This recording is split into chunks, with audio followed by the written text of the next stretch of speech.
Okay.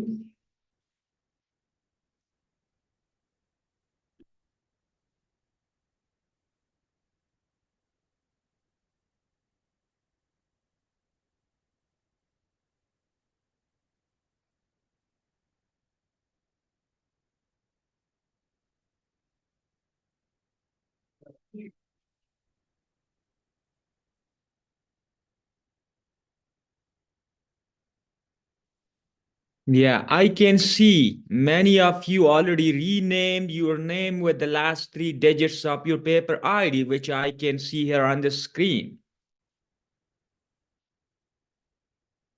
The remaining participants, can you please do that to bring the last three digits of your paper ID together with your name?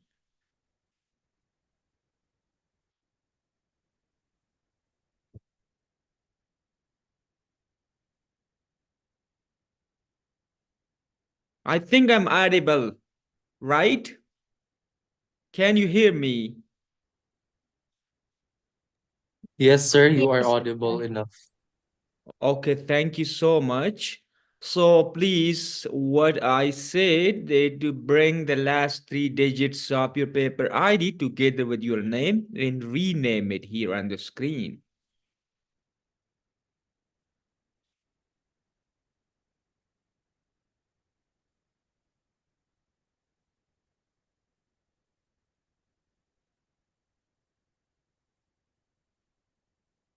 Okay, good. A lot of you are here with the paper ID together with your name.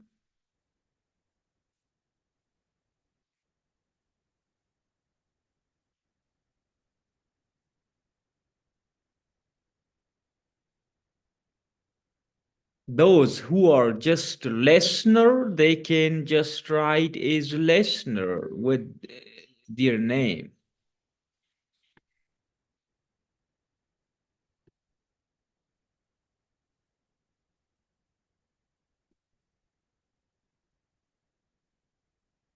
So we are waiting for some other remaining participants to join this session and then we will start this session. Okay.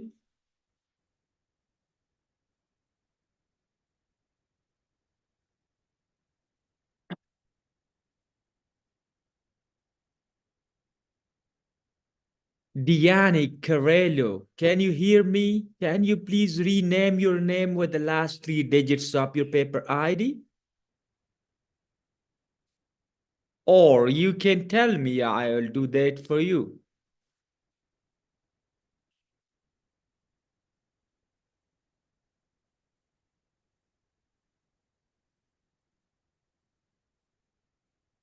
Okay, we have just nine participants, eight participants here, and let's wait for a few more minutes.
Suhila binti Mozur. Are you the presenter or is a listener? If you are the presenter, can you please bring the last three digits of your paper ID together with your name? As you can see, others already renamed their names together with their paper IDs.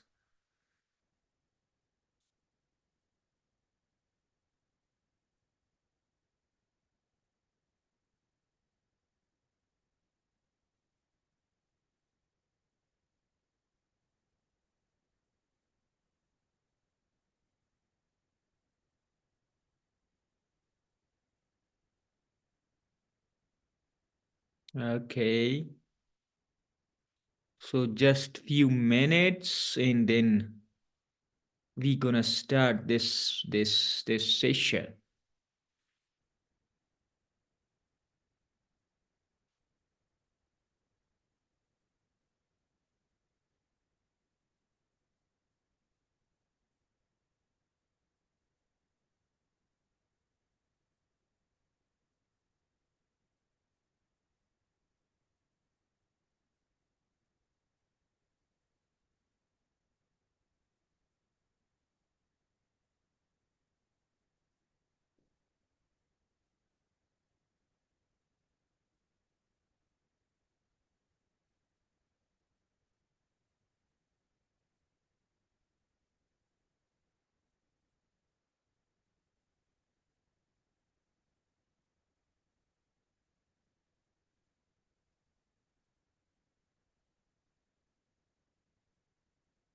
Okay, 230, 230. These are the two,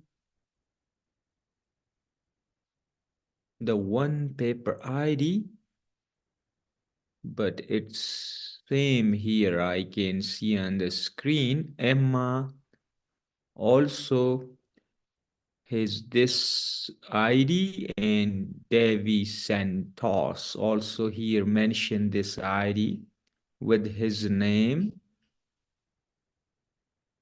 What's the issue here? Is it the same paper?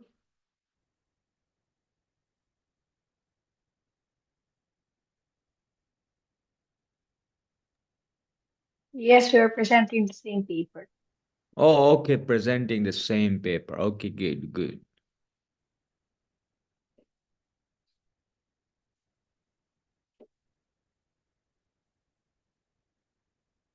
Okay. Okay, so we are almost here. Just waiting a few more minutes. Then we gonna start this session.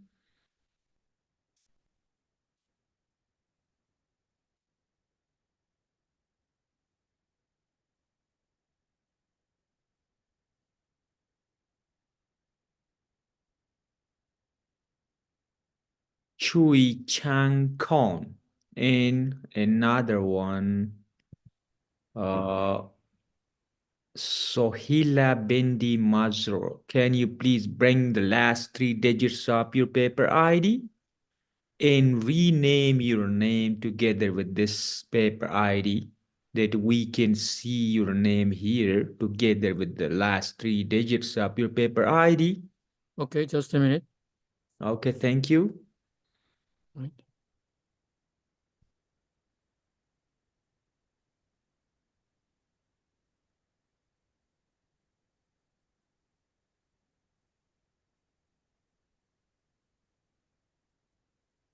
Right. Right.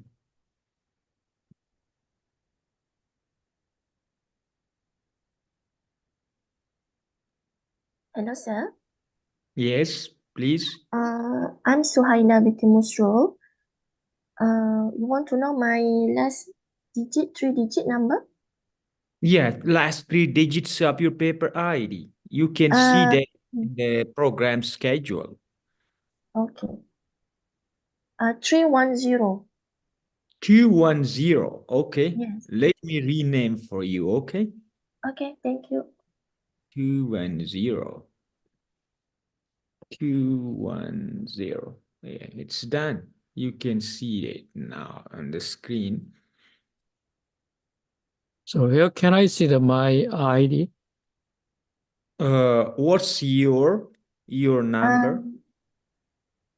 Sorry, Mm. sir. Not 210. It's 310. Okay, 310. Let me do it again. 310. Okay, done. You can see that now. Okay, thank you. Okay, Chui Chang Kon. Yes. What's your paper ID? The last 3 digits. Okay. Where can I see my ID or my email or No, you can just see that in the program schedule. program schedule? The left side of your paper title, you can see that ID. Okay.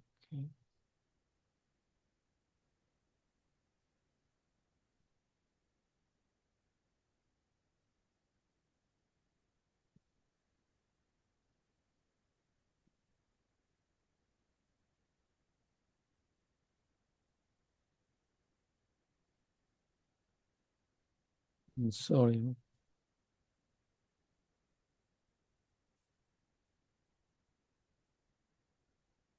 Do you have the program schedule?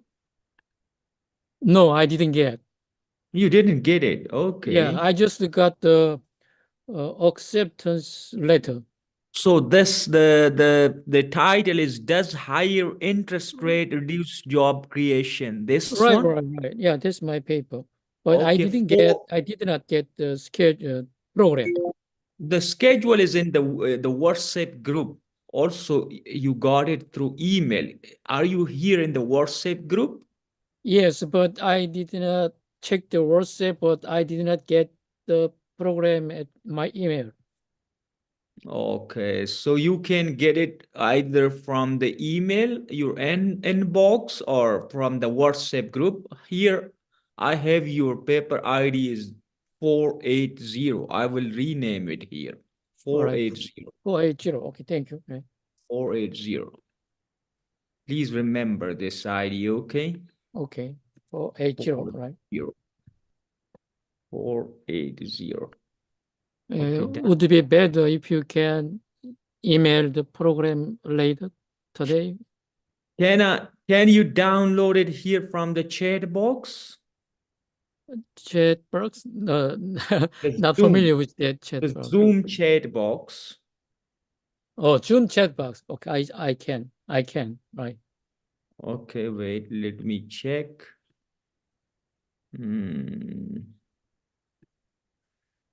Oh, file. Computer. Here, I'm sharing the program schedule in the Zoom chat box. Okay. You can also download it from this chat box. Okay, let me check. Here.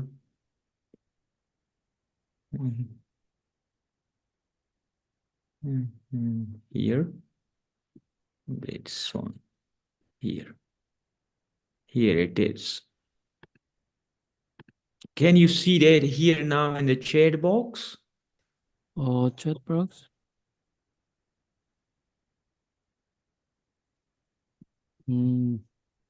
It's loading, still Yes. loading. Yeah. Yeah, I got it. Thank you. Yeah. Okay, please download it from here. Okay, thanks.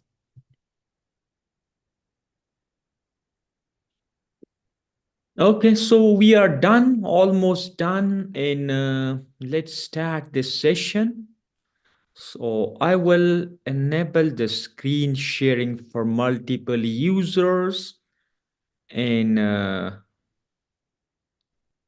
let me welcome all the participants to this international conference on economic and social progress that is organized by International Institute of Academic Research and Publication, known as IIARP. I am Dr. Shaker and the coordinator for this conference. I hope that all the participants already got the program schedule, which I already also sent here in the chat box, and also other instructions for this online session. And it is to be noted that each presentation will have maximum of 10 to 15 minutes, mean the 5-minute extra minutes for question and answers or suggestions. And after the completion of all the presentations, we will have a question and answer session, mean Q&A session, and you can ask questions from other participants or give your suggestions, or if you have any other general questions, you can ask it in the Q&A session. So I also want to mention that those who already sent their presentations in the recording form, they do not need to play it here on the Zoom. We will upload it to our YouTube channel, and the channel link, I will share it here later in the chat box. And those participants who are needed by their institutions to play their video on Zoom Live, they can come here to play it here on Zoom. And also we have assessed your papers or abstracts, and also based on the excellent presentations, the best papers presenter will get an award in the form of certificate. And here is the assessment criteria for getting the excellent paper award, which include the presentation skills of the presenter, time management skills, attraction of the audiences, and how can you provide suggestions or for other presenters' papers. So all these things are very much important to be included in this criteria, that how you will be assessed as the best presenter in this session. So I hope you will enjoy this session with us. So without wasting our time, I think we need to start the session, but I think it's also very important to introduce you to this organization, IIARP. And for this purpose, I will share my screen. Let me share my screen. I'm bringing my PPT here. Wait. Where is my PPT? Let me check. Okay, it's here. Okay.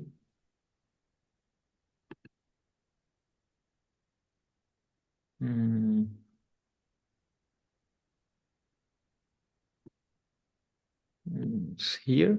Can you see my screen? Right, yes.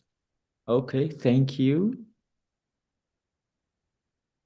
Okay, so this is IIARP, International Institute of Academic Research and Publication. And simply mean IIARP is a dynamic conglomeration of academia and professionals, which is dedicated to promoting research and innovation, making a significant global impact. Our primary objective is to unite the researchers and professionals from around the world, fostering an intellectual development and facilitating opportunities for networking and collaboration. And our association actively engaged in various academic activities, including networking events, meeting, conferences, workshops, research projects, including providing different scholarships to the scholars. And additionally, we are committed to publishing cutting-edge research publication and recognizing outstanding achievements through academic awards and scholarships and in different other academic activities. These are some of our associates, that is Clavento and Teller and Francis, Conference L360. All these and different other associates are working together with IIARP in different academic activities. So what we basically do, IIARP Conference and Publication. what they do. We are involved in world-class networking, international and national conferences, and academic journal publications, including publications in the form of conference proceedings and different other forms. So IIARP is well known for organizing scientific and academic international and national conferences in different cities, world top cities such as Bangladesh, Egypt, India, Indonesia, Japan, Malaysia, Nepal, Nigeria, Philippines, Russia, Singapore, Sri Lanka, Thailand, UAE, USA, and many more different countries and cities around the world. So those who are our members are the participant in our different conferences. They will have different opportunities for publication. So what are the different forms of those publications? For example, your abstract will be published in conference abstract proceeding books in F1000 Research, which is a journal of Taylor and Francis. And your abstract proceeding will get a DOI and an ISSN number. You can also choose as an author to publish your extended abstract, e-poster, and presentation slides with DOI in addition to this conference proceeding book. You can also publish your manuscript with a DOI in international peer-reviewed journals such as the Google Scholar and Doge Index journals. IIARP also provide authors with opportunities to publish their papers, their manuscripts in Scopus and Web of Science index journals such as ESCI index. You can also choose. We are working on an SSCI and SCI publications, so you can also contact us to help you publish your manuscript in SSCI, SCI, and SCI index journals. So all the registered conference manuscripts or participants will be given a recommendation to submit their papers or manuscript to F1000 Research, because F1000 Research is a Taylor and Francis journal, and IIARP has a special gateway here where you can easily publish your paper, and your paper will be indexed in Scopus Q1, also in PubMed indexing. Later, I will explain how this you can do it, or we can do it in F1000 Research, the Scopus Q1 index journal. So IIARP, as I mentioned, has a special publication gateway in F1000 Research. What is that gateway? It is an open research publication hub that is dedicated to publishing research rapidly and in a transparent manner. Rapidly, very quick publication here in this F1000 Research Gateway. You can see here, as you know, and we all scholars know, that usually we submit papers to the traditional type of journals. You submit it, and after a few days, your paper will be sent to the editors, and the editor will first screen that manuscript, whether it's capable of sending it to review or not. So if the editor think that the paper is, the manuscript is okay, they will send it to peer review, 2 reviewers or 2 or 3 or 4 reviewers, and the reviewers will then decide. And it's also not clear that how long will it take to complete this review. No, you as an author, you don't know anything about your manuscript. You just send it to the journal, the editor, send it to reviewers, and you don't know who are the reviewers and when will they send it back to you for the revision. So all the things are not clear in a traditional model of publication in traditional journal. But how if 1000 research, this journal, which is a Taylor and Francis a journal, how is it different from the traditional model of publication? Here you can submit your paper to the F1000 research, this journal, through IIARP gateway. But one thing you need to keep in mind that the associated data, such as your questionnaire, your interview schedule, your field notes, your SPSS data file, all these things need to be submitted together with your manuscript to the F1000 research. Then what you will be excited to know that you will be invited to give at least 5 reviewers from your side, the expert reviewers who are from your field, from this manuscript related field, and the reviewer will be invited to review your paper. And when the reviewers are invited to review your paper, you revise it, resubmit it, and if 2 of the reviewers out of 4 or 5 reviewers approve your manuscript, that is now it's capable of publication and it is good now, you revise it well, then it will be sent to the Scopus database to be indexed. So it's quite clear. You can see even in the system, where is your manuscript, which stage is now in your manuscript. You will see all the things in the system about your manuscript.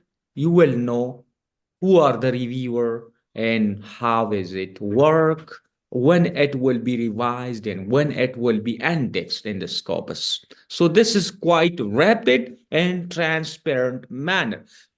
Those who are really interested to publish and to submit your manuscript to F1000 research, later we will give a detailed instruction to those participants, those authors to come and submit their papers to F1000 research.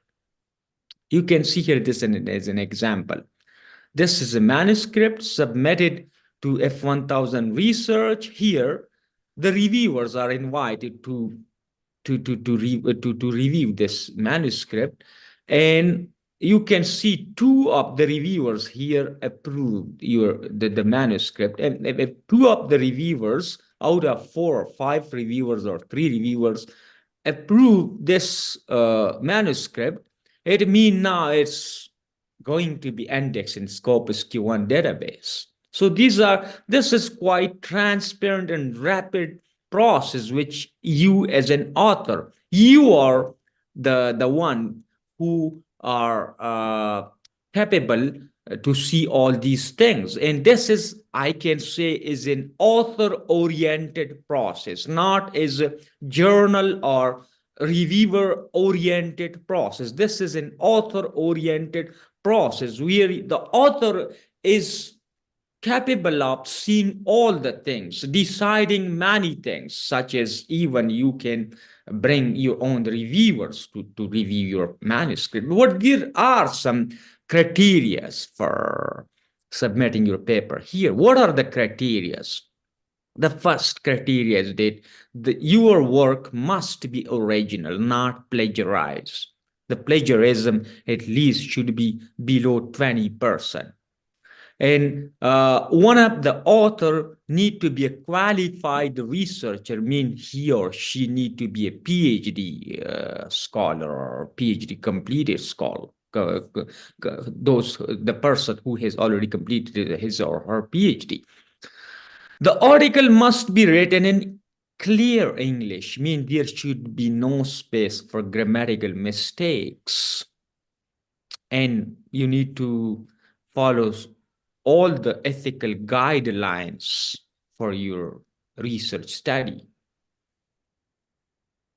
And one more thing that you need to, as I mentioned, that you need to submit or to publish, there are different platforms where you need to publish the associated data of this manuscript together with your manuscript to the F1000 research, and also to publish it in some research repository, such as your questionnaire, your interview schedule, your SPSS data file or images, or all these things you need to submit together with the manuscript, your manuscript, and also to publish it in a research repository. If someone is interested, really serious to publish their manuscript in F1000 research, later they can contact us and we will do that for you, and we will also guide you how to do that. Okay. These are some of the examples of our fast publication which we have done in Web of Science Index journals and Scopus Index journals, and also in international peer review journals, mean Google Scholar Index journals. You can explore more by visiting our website. These are some of the glimpses or highlights of our past conferences. You can visit our website www.iiarp.org for exploring more about the conferences, publication opportunities, and many more other projects. Okay, these are some of the galleries of our online conferences. So that's all. Thank you so much. And if you are confused related to regarding the publication in F1000 research or publication in general, you can ask me later in the chat box or through WhatsApp or email. So that was just about IIARP, and now I'm coming to the session where we have our first paper ID. Let me check. Okay, the first paper ID is 222. The paper title is The Mediating Role of Organizational Engagement in Generation of Why Employee Retention in the Malaysian Pharmaceutical Industry, to be presented by Annie Ng. Are you available? To paper ID 222. Are you available?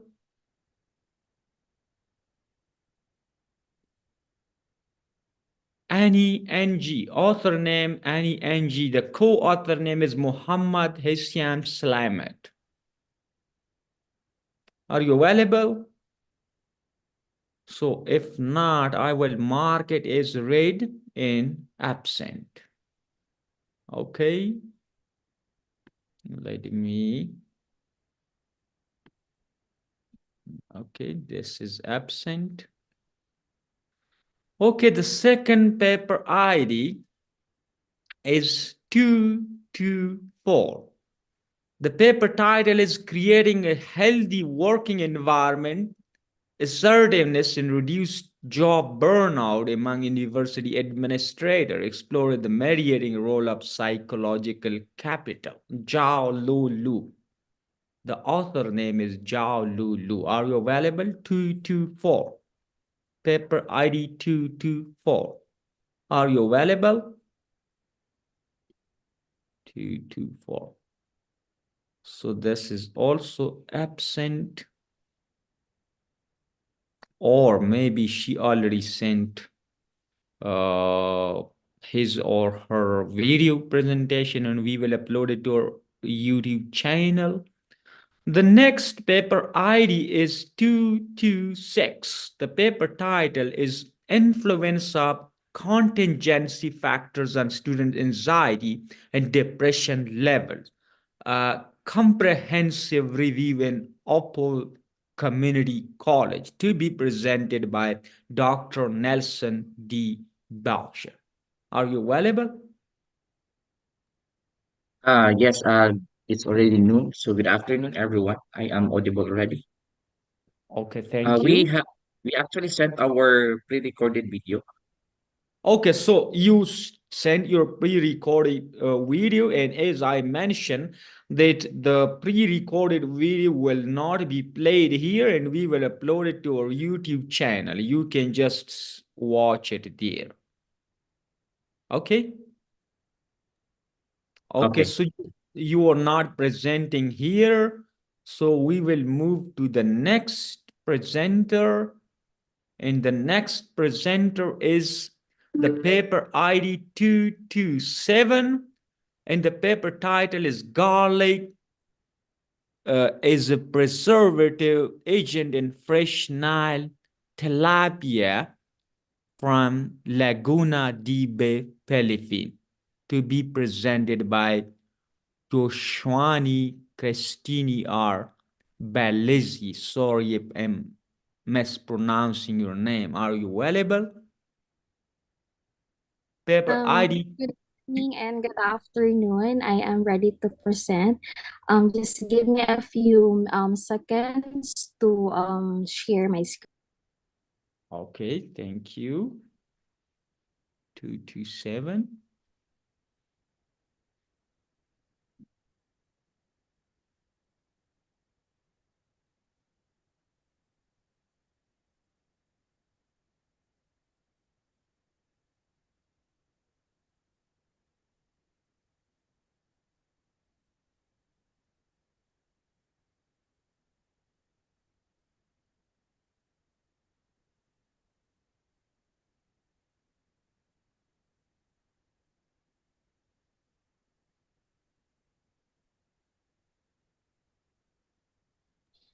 Is my presentation is visible to your screen? Yes, please proceed. Okay.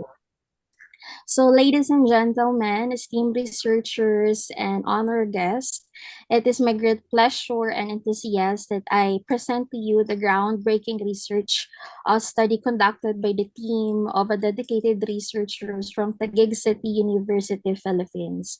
The focus of our research revolves around an essential aspect of aquaculture in the region that utilize of garlic or the alum sativum as a preservative agent in fresh Nile tilapia or the Oracromus niloticus sourced from the pristine waters of Laguna de Bay. The dynamic team behind this innovative research comprises yours truly, Joshwani Christine Balisi, and Mr. Cyril Movera, Ms. Nerissa Juanites, Mr. LJ Rodriguez, and Ms. Juanisa May Sagayap. Our collaboration has resulted in a study that only explores the potential of garlic extract not only for the preservation but also to address the implications for the sustainable aquaculture practices in the significant water body. So without further ado, I will present you the research presentation with the title Garlic Alum Sativum as a Preservative Agent in Fresh Nile Tilapia from Laguna de Bay, Philippines. So every Filipino chooses fresh Nile tilapia as a dish because of the different ways to cook and because of cheap and depending on its seasons.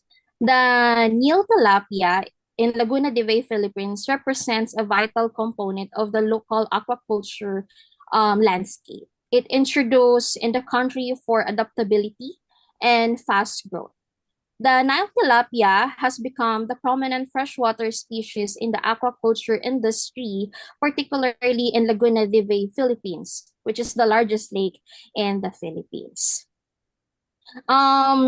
The popularity of the Nile tilapia in Laguna de Bay is attributed to its resilience in various environmental conditions and its ability to thrive in both aquaculture ponds and open waters. The species has played a crucial role in supporting the livelihoods of local fisherfolk and meeting the increasing demand of affordable and accessible protein sources in the region.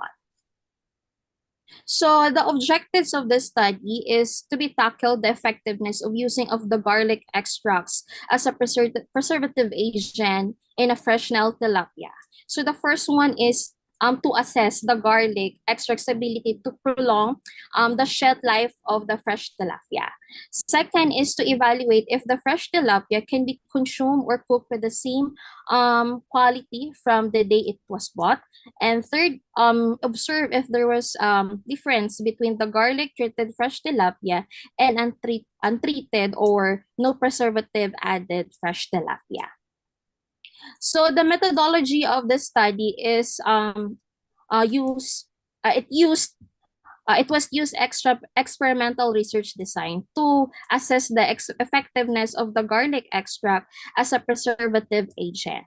So the second was through the collection of maceration of the garlic, which means the researcher extract the garlic using by a mortar pestle and pounding into smaller pieces. The researcher observed that the changes in the physical appearance, the taste, odor, and texture for the 3 consecutive days after researchers applied the garlic extract to the fresh Nile tilapia.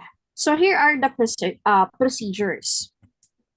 Number 1, choosing the fresh Nile tilapia by purchasing it in the Barangay Bagong Bayan in the Laguna Lake.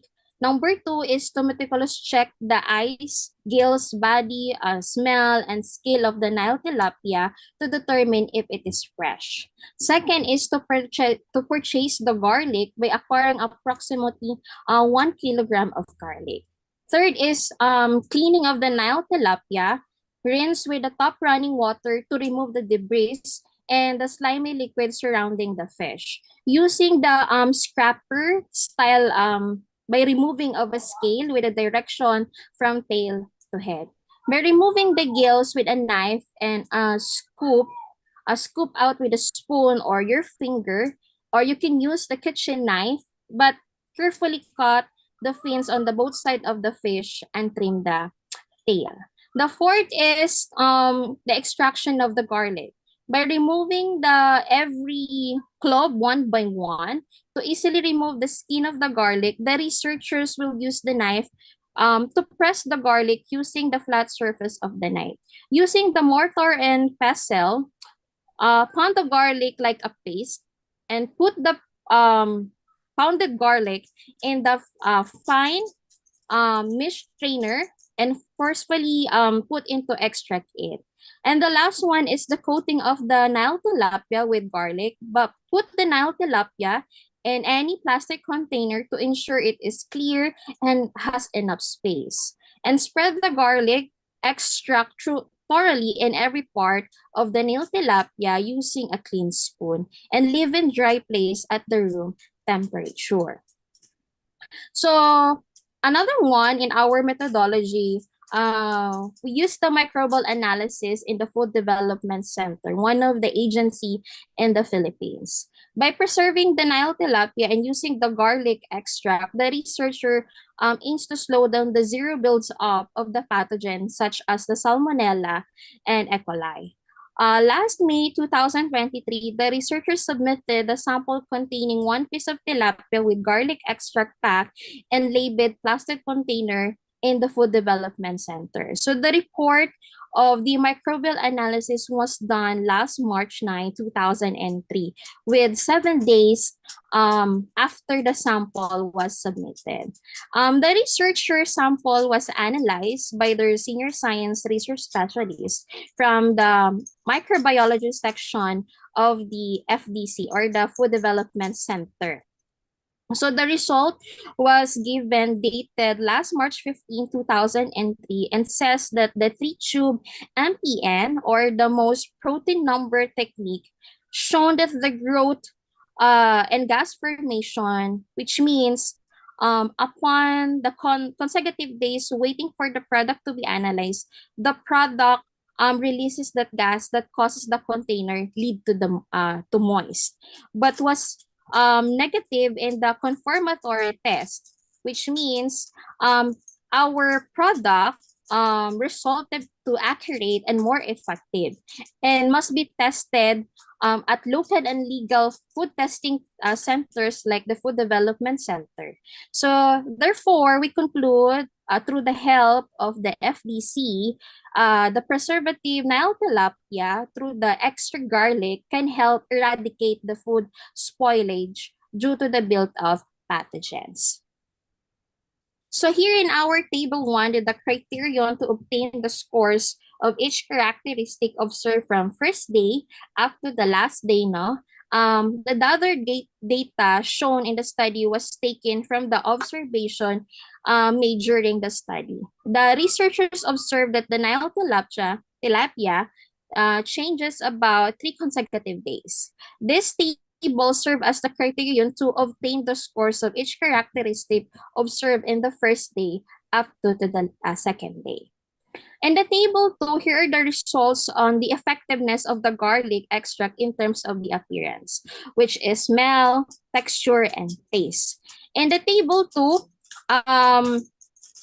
shows that the comparison between the treated and untreated in terms of the appearance, smell, texture, and taste. All the scores of the garlic treated tilapia is greater than the scores of untreated tilapia. Therefore, it implies that the garlic extract prevents the microorganism that cause spoilage, resulting in the changes in appearance, smell, texture, and taste, such as the Salmonella and E. coli. In table 3, the result, if there is significant difference between the garlic treated and untreated tilapia in terms of the appearance, smell, and texture, the table 3 shows that the result of the t-test in the significant difference between the garlic treated and untreated tilapia in terms of the appearance, smell, texture, and taste at 0.05 level of significance. The computed p-value of 3.5 and 3.46 are both greater than the critical value of 2.7764. Then the null hypothesis is rejected. Then there is a significant difference between the garlic treated and untreated tilapia in terms of the appearance and Sorry smell. for interruption. You have 2 more minutes, so please be conclusive. Thank you. Okay. Therefore, there is a significant difference between the garlic treated and untreated tilapia in terms of texture.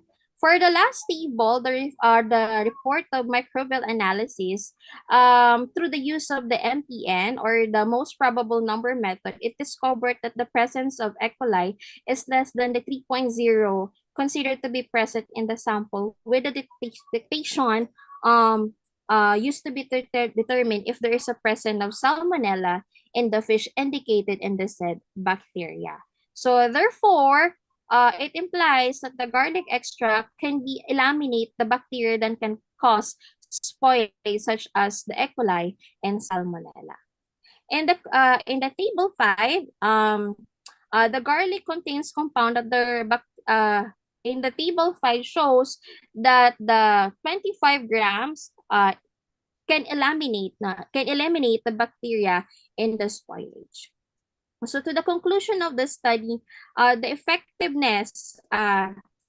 effectiveness of this research undergoes the potential of the natural preservatives, particularly the garlic extract, maintaining the freshness and extending the shell life of Nile tilapia. It suggests that the avenues for the future research to explore optimize the use of the garlic, potential combination with natural preservatives, and consumer acceptance of such preservative methods. Overall, the garlic extract emerged as a sustainable and safer alternative to synthetic preservative in the fresh preservation.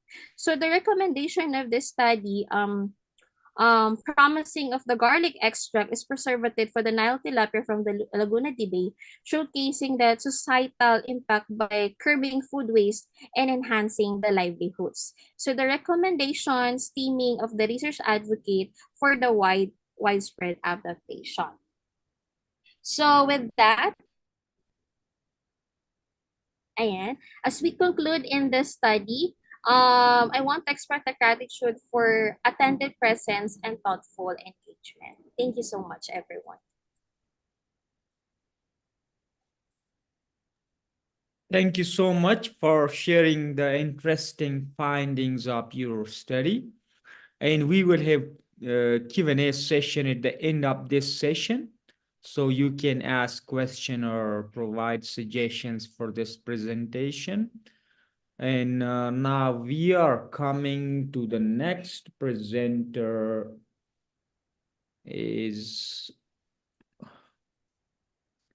the paper ID 229, and the paper title is The Survival Strategies for Ride-Hailing Application Drivers During COVID-19, Lessons from Phnom Penh, Cambodia, to be presented by Yushepumi Azuma. Sorry for mispronouncing the name. Are you available? Why? Yes, it's all right. Can you hear me, Oba? Yes, please. 229. Yes, actually, I'm in Ipoh at the moment. Yes. So Okay. I was not able to cancel my air ticket and accommodation as well. All right, I would like to share my slide. Would that be okay? Yeah, please share your slides, your screen. Yep.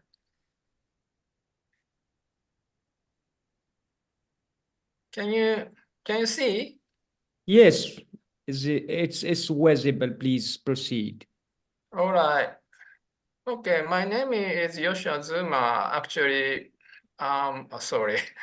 I'm a professor at the Ritsumeikan University, Kyoto, Japan. And I will use English subtitle because my English is a bit strange, British, Australian, or mixed with Japanese English. So I hope you can enjoy it. All right, today I have 15 minutes maybe, and introduction 2 minutes, and methodology 1 minute, and so forth. So my presentation examines how ride-hailing applications such as Grab, something like that, especially motorbike drivers and three-wheeled vehicles drivers, I will focus on. And my research actually carried out in 2021-22 during the pandemic. And I got sample data around 262 or 3 in Phnom Penh. And the COVID-19 pandemic inflicted a significant hardship for the populations. So this presentation would like to examine the degree of devastated impact on the our poor people in Phnom Penh, Cambodia. Yes, so research method. Actually, I used the online survey using employing local consultants. I actually put into Google Forms questionnaire, then sent to driver via messenger. In Cambodia, usually messenger is the most commonly used. So drivers were approached, but it was actually very difficult because most of drivers' IT literacy is not so good, not so high. That's why my field assistants actually used a very conventional research method, such as a direct interview. And after got direct interview, some amount of honorarium will be paid via ABA Bank or topping mobile phones charge. This is tuk-tuk. Everybody knows this is made in India, Bajaj. Then this is a very rare case. This is a female driver and paying in cash. In Cambodia, mostly using some electricity money or no credit card, and cash is becoming more inconvenient in order to survive in Phnom Penh. Oh, this is I got from internet. This is a Thai-made tuk-tuk, three-wheeled motorcycle, and actually modified to get some passengers in behind. Then this is completely different from Malaysia and other countries. Grab and PassUp. Actually, this is a PassUp. Two major players occupied most of markets in Phnom Penh, and there are lots of minor players, minor applications in Phnom Penh. So after got to taxis, this kind of screen show up in your mobile phone. So this is completely same as Malaysia and other countries. So their age mostly is the most productive age group, such as median 36, and this is a taxi car, and this is Bajaj, this is tuk-tuk. So it can be said the most productive age group working in this market. Then this is their daily net income by educational attainment. And this is the current situation. The most of people are making money between, most of the drivers making money between 22 and 20, and no significant income gap between poor educational attainment and well-educated people. And this is Yangon. Yes, this is before pandemic, and relatively good money they are making. And this next slide actually what to see? Hang on.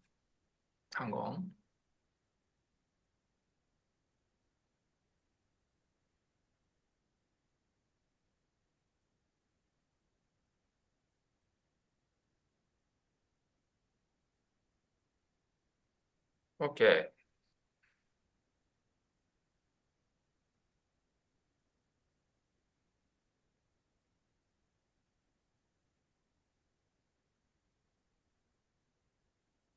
All right, can you see? Yeah, it's visible. All right. Okay. All right. So this is probably during the pandemic. All right, hang on. How to see the title? Yes.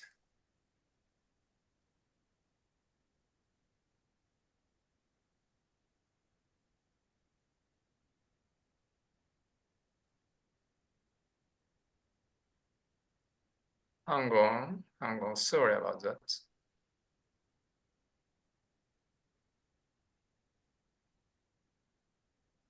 Okay, go on.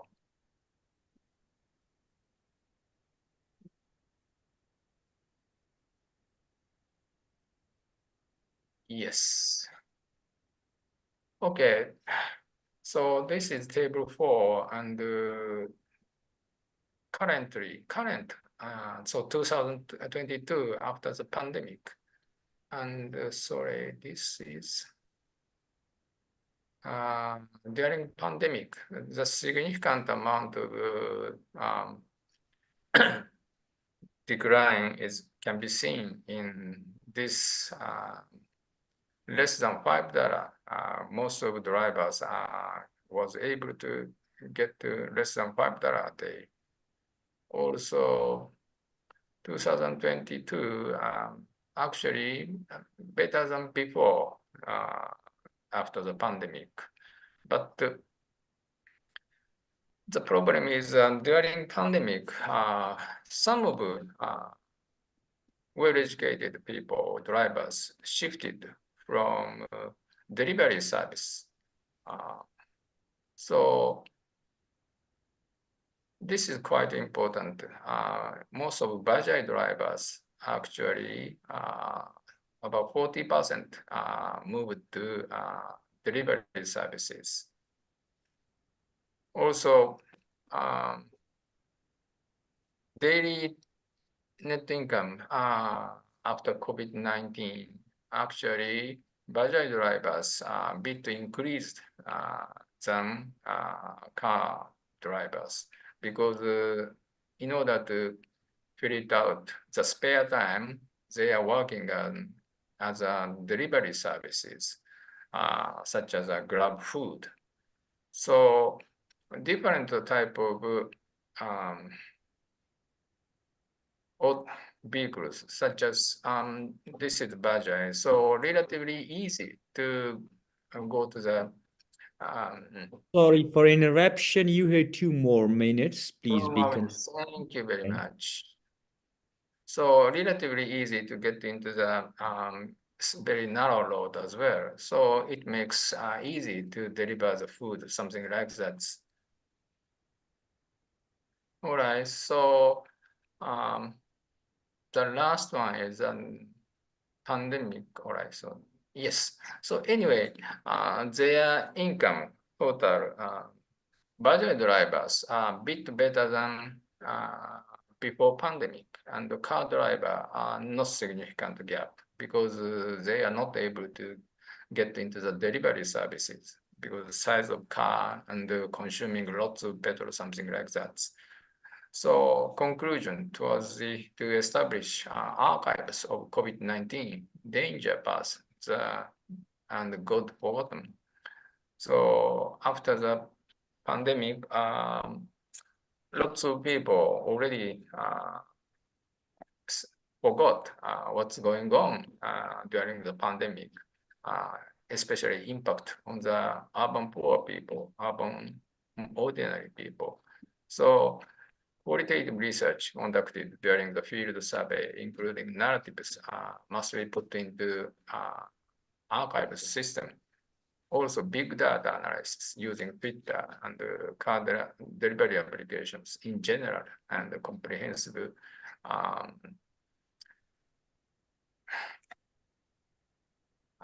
validation with other regions. So, say for example, Southeast Asia as a whole, and including South Asia as well. It's quite important. All right, this is the references. Thank you very much for listening. Okay, that's all today. Thank you very much anyway. Thank you so much for sharing the interesting finding of your research study. We will have Q&A session at the end of this session, and if someone has any question or suggestion for this presentation, they can come forward to do that. So now I'm going to the next presenter, and the next presenter is 230, the paper ID 230. The paper title is Leaving to Make a Living, the Chronicle Struggles and Triumphs of Single Parents Overseas Filipino Workers, to be presented by Devi Florenza Fall Santos. Are you available? 230. Yes, we are. Okay. 230. Hello, sir. Good morning, good afternoon, good evening. Am I audible enough? All to your screens now?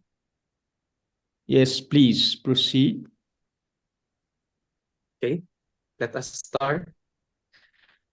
To all the delegates, such as the research academicians and scholars across the globe, and to the organizers, moderators, and reactors who spearheaded this 2024 International Conference on Economic and Social Progress, a pleasant morning, afternoon, and evening.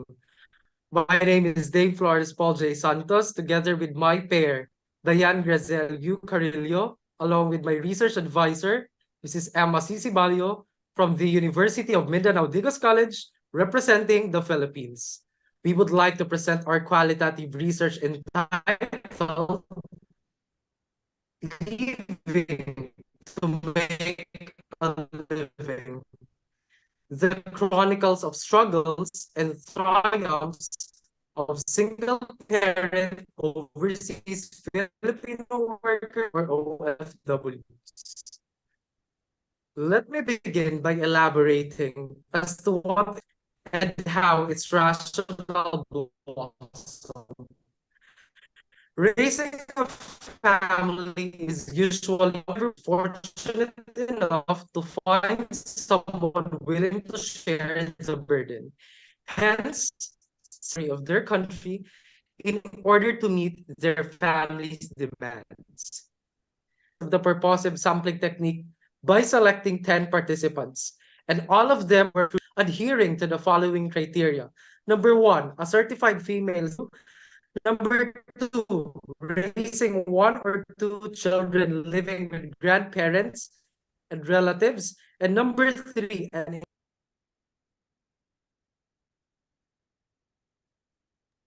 That's the issue. Okay. Yes. Internet. Dave, I think he's having a problem with his internet connection, but would you allow me to continue even Yeah, without please. presentation? Please, Okay. please. So Dave was left about talking about our participants. So within the context, we made use of the purposive sampling technique by selecting the 10 participants. All of these participants were recruited based on a relevant profile adhering to the following criteria. 1, a certified female single-parent OFW. 2, raising 1 or 2 children living with grandparents and relatives. 3, an inhabitant within the geographical location of Digos City, Davao del Sur, Philippines. As part of the exclusion, the single-parent OFWs were not bound by age limit and year count working abroad, including the number and age of their sons or daughters. Now, for the research instrument, in order to minimize the risk of merely reading from a pre-planned list of questions, the researchers employed a semi-structured interview. It prompts flexibility to break the ice between the interviewer and the source. The same questions were asked, but the order, exact wording, and type of interrogations varied considerably. Design and procedure. In this study, the researchers employed a qualitative research design. Thus, any benchmark of information gained was fluid, subjective, and based on the participants' perspectives and knowledge. Aside from that, the researchers adhered to the 4 protocols for data gathering proposed by Creswell and Poth in the year 2018, which were as follows: obtaining permission, selecting participants, identifying the data, and administering and recording the data.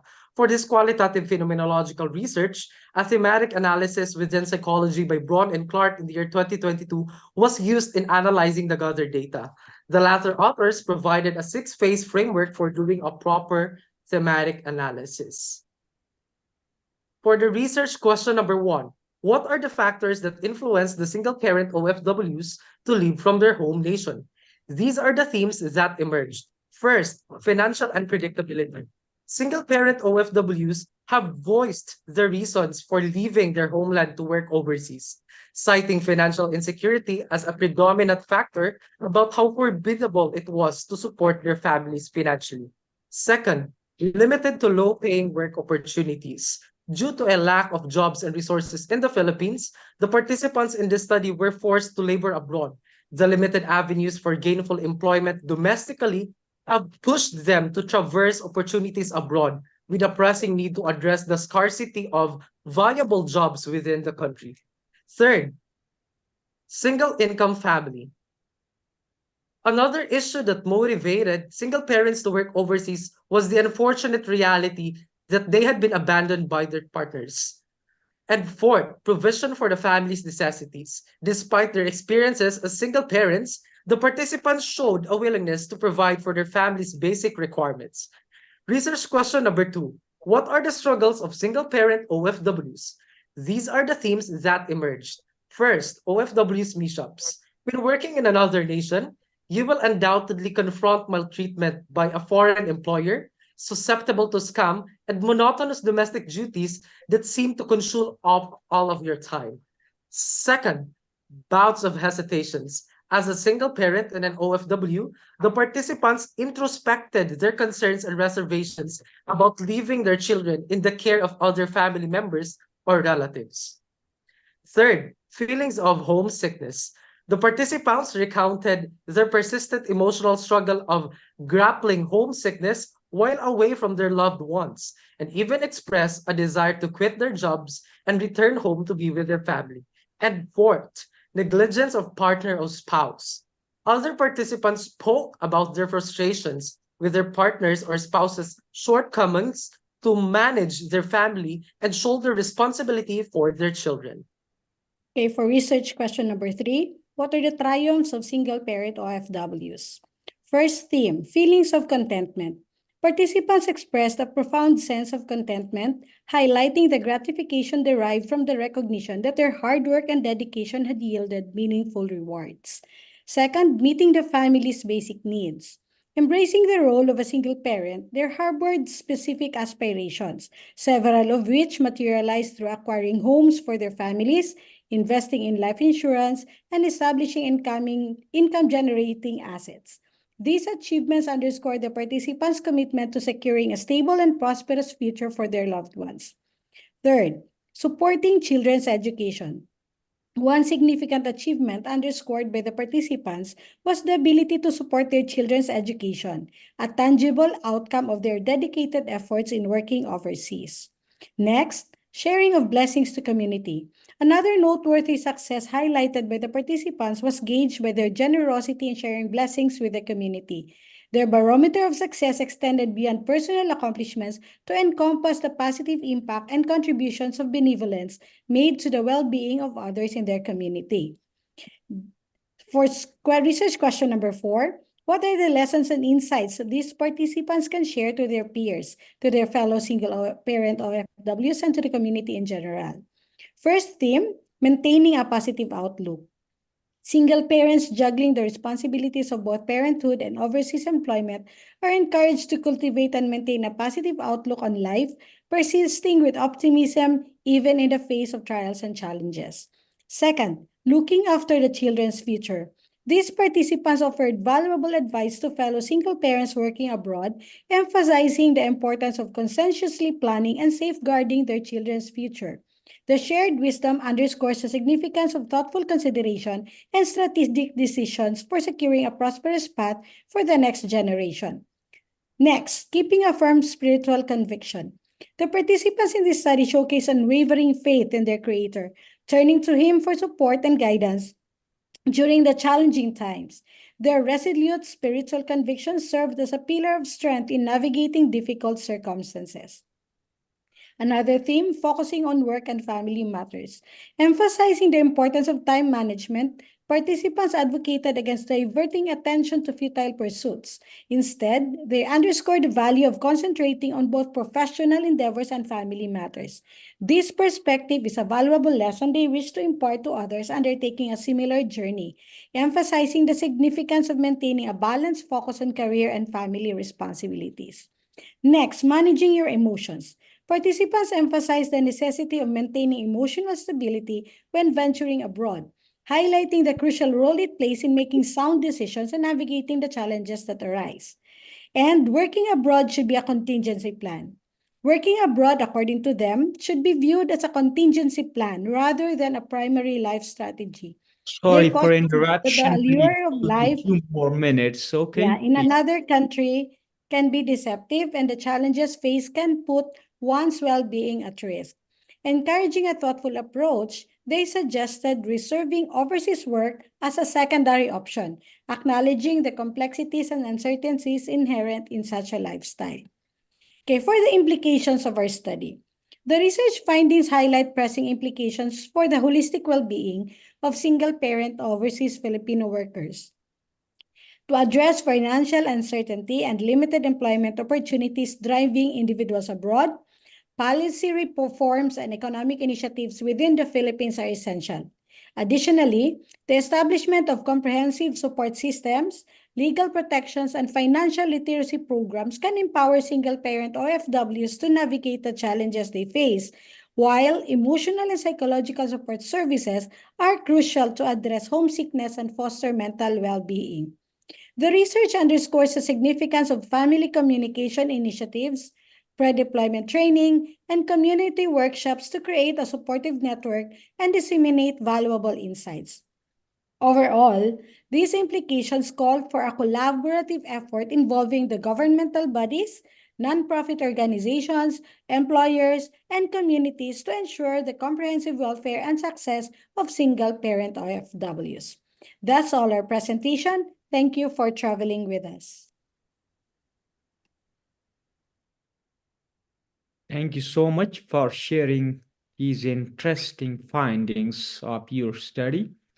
And we will have the Q&A session at the end of this session, and you can come forward to ask the questions or put your suggestions regarding this presentations. I'm going ahead to see who's the next presenter. And the next presenter is 303. The paper title is The Impacts of the Pandemic Upon College Students in Taiwan, to be presented by Dr. Lee.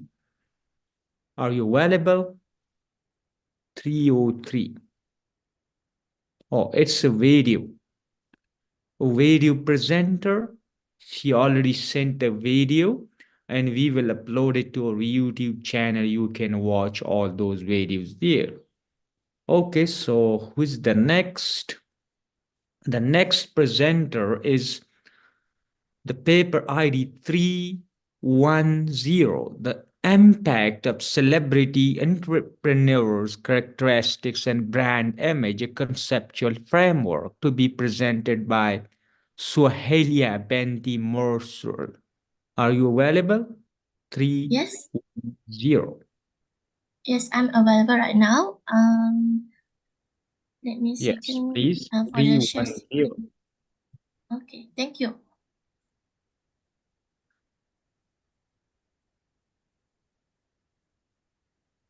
Please go ahead.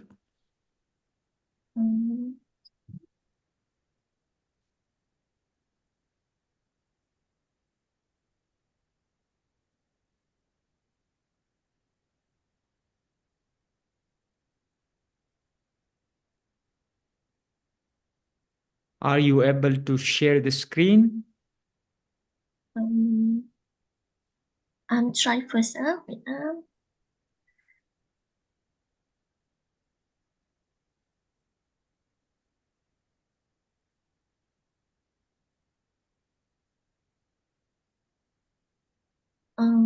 how I want to share my screen? Here you can see a green button, an arrow. Okay. You can click on that button. Can you see that? Yes, yes. Wait,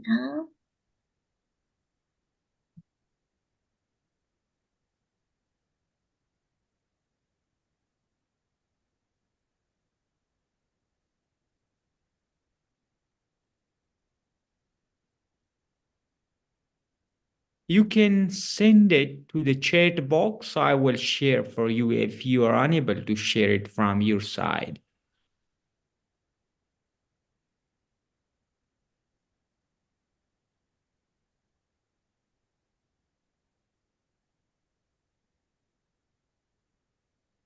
I unable to share. How?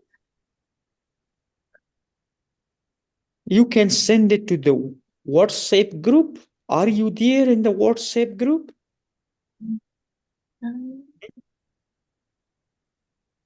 Or you can share it here to the chat box. Here is an option in the Zoom, a chat option. Click on here. On the chat box. Yeah, chat box. And then here is the file. You can see the click on the file and then share it from your computer. Okay.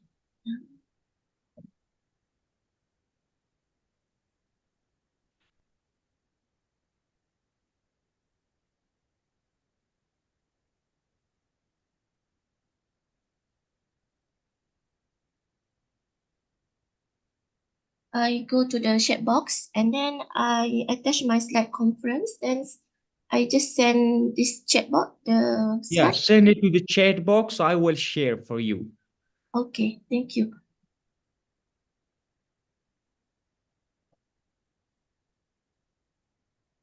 Can you do that? Yes, still loading. Okay, done. Okay, it's here. Let me download it.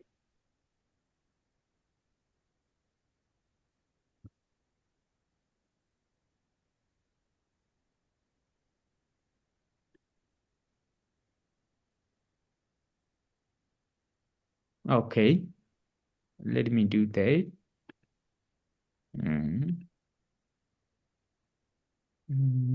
Desktop, share. It's here, am I right? Yes, correct. Okay. Please go ahead. Okay, thank you so much. Okay, I'm Suhaila Bichimusrol. I'm from Faculty of Business and Management, University Technology Mara, UiTM, Malacca City Campus, Malaysia.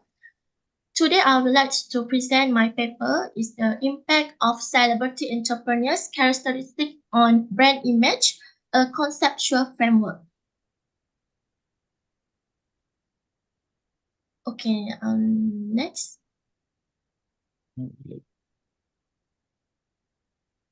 Okay, we can see that content is abstract, introduction, literature, and hypothesis, methodologies, and also the conclusions. Okay, next. Thank you. For the abstract, you can see that celebrity entrepreneurs are well known in public due to their trustworthiness, expertise, attractiveness, and respect and similarities. And then this article highlight the research finding, and then go through the research present the methodology for investigating the impact of the celebrity entrepreneurs characteristic on brand image. And this study uses the descriptive research method to investigate. And then during this, we collect the data collection process on journal article, thesis, and websites. And the finding will contribute to the literature on the Cheers model. And then the potential to improve the marketing and increase revenue. Next, the literature is important to confirm the needs. Next, for the introduction. Okay. Next. Okay, next. Okay, right now is celebrity. We'll know that celebrity is the public figures, is the famous person. And then this have a real career. For example, like actors, actress, right? And then right now, because of the rapid advancement of technology and social media, has led to the rise of numerous individuals. So that's why lots of many influencers and content creators is establish their own business. So this is led celebrities to become entrepreneurs, to creating their own companies, promoting their brands. You can see the next slide. Yes, the own companies producing their own brands, promoting their own products, and selling their own products. Okay, next. We can see right now is brand image. Brand image is a valuable corporate for the company's asset. And this consumer must recognizing a product or brands by the companies. So this is the strength of brands, quality of brands, and this is a symbolics and the function for this brand. Next. On the literature and hypothesis. Next. First is trustworthiness. We can see that means refers to the celebrities' honesty, integrity, and vulnerability, which inspire consumer confidence and acceptance. It is perceived as a source of morality and goodness, fostering public confidence in information. Trustworthiness is also influenced by the celebrity zeal and readiness to make legitimate claims about their goods or brand. Celebrities are routinely perceived as trustworthy by consumers, and their influence has been shown to positively affect a company's brand image. Is according to the trustworthiness, according to the von Mettenheim and Weinman, Hoff, Muzakir and Eugene, you can see that have a positive association and influence between trustworthiness and brand image. Next. Okay, go to the next slide. Thank you. Expertise is a celebrity experience, qualification, and problem-solving abilities in a given industry, displaying their familiarity and knowledge with the marketed product or brand.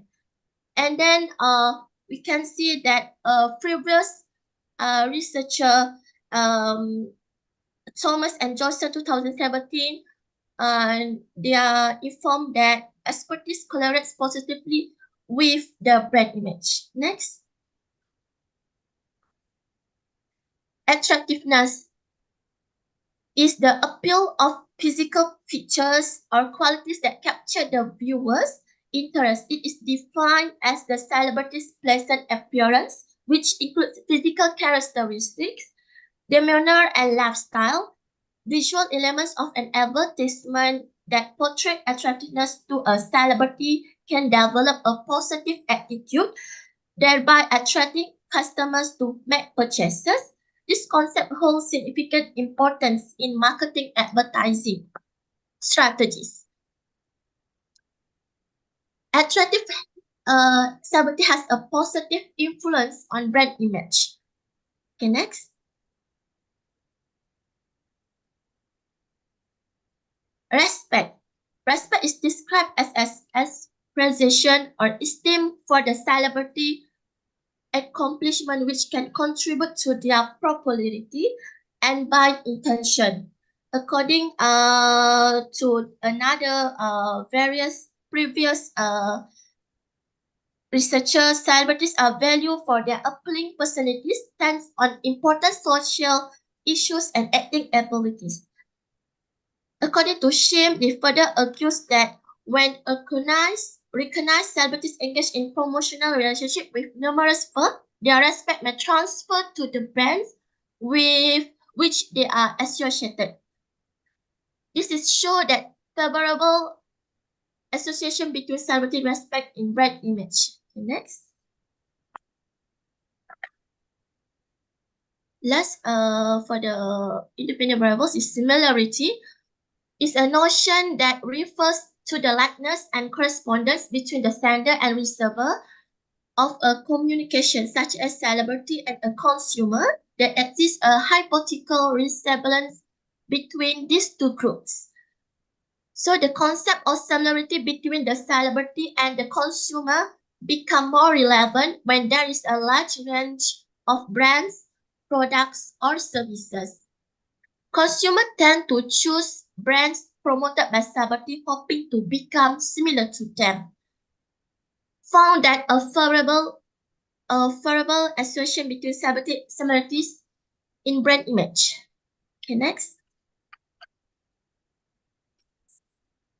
Brand image is a celebrities may add a value, a product and brands exerted a favorable impact and a brand image.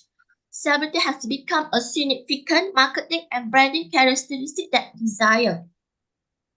Consumer perception of a product influenced by both celebrity consideration and the products.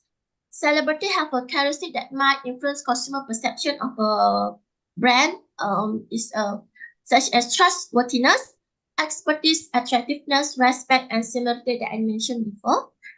Previous research has indicated that celebrity has an impact on the brand image.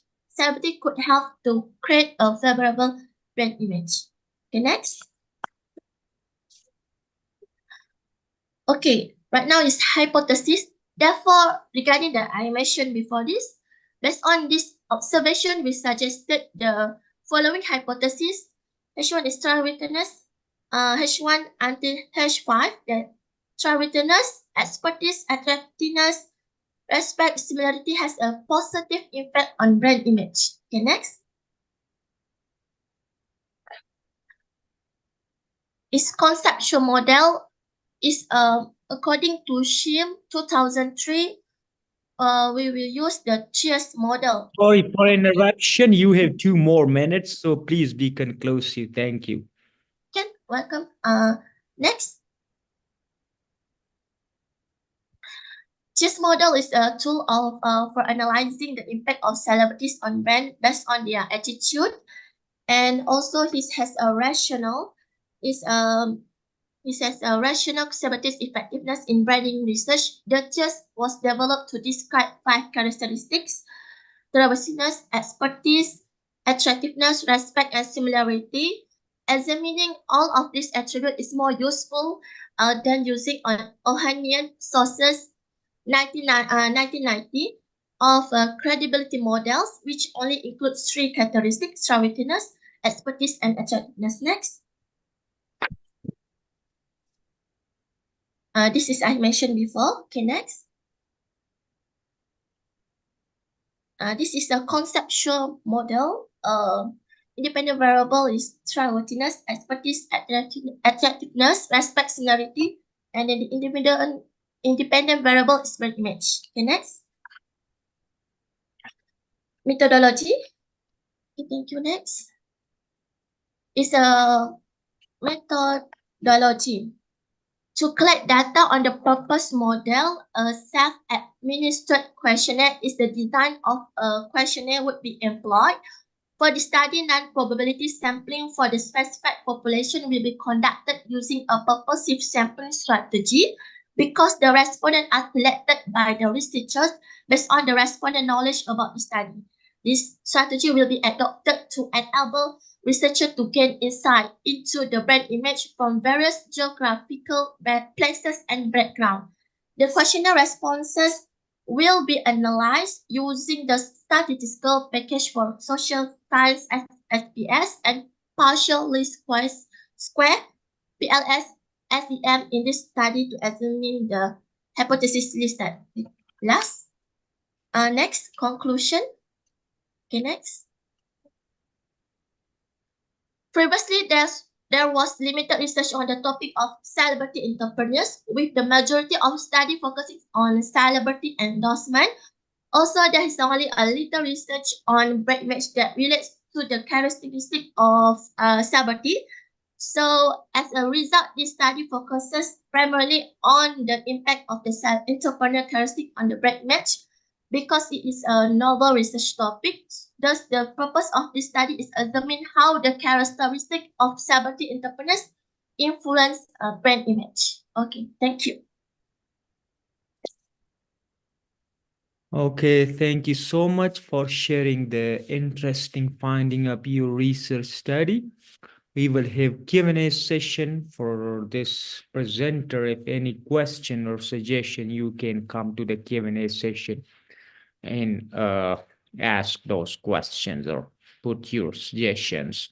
Okay, so I'm going ahead to the next presenter, and the paper ID is 420. The paper title is Sustainable Innovation is a Moderating Role in Enhancing ESG and Financial Performance in Asian Economies, to be presented by C.T. Asia Rosli.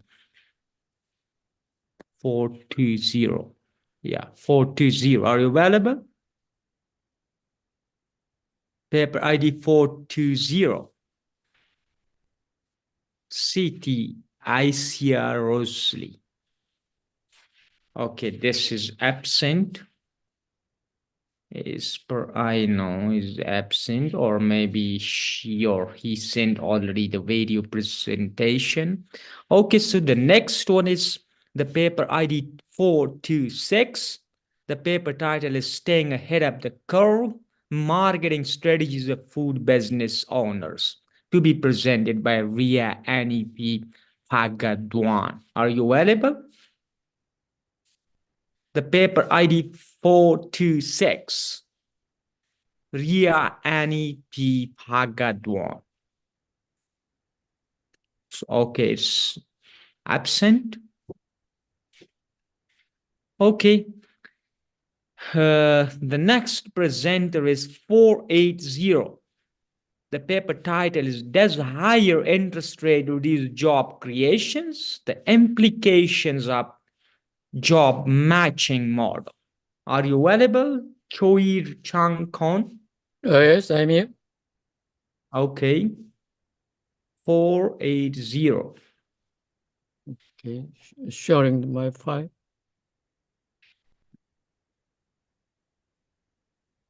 Four 80.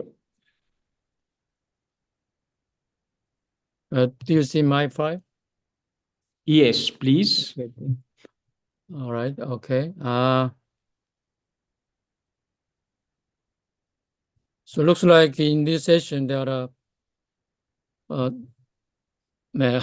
you guys are from the many different major.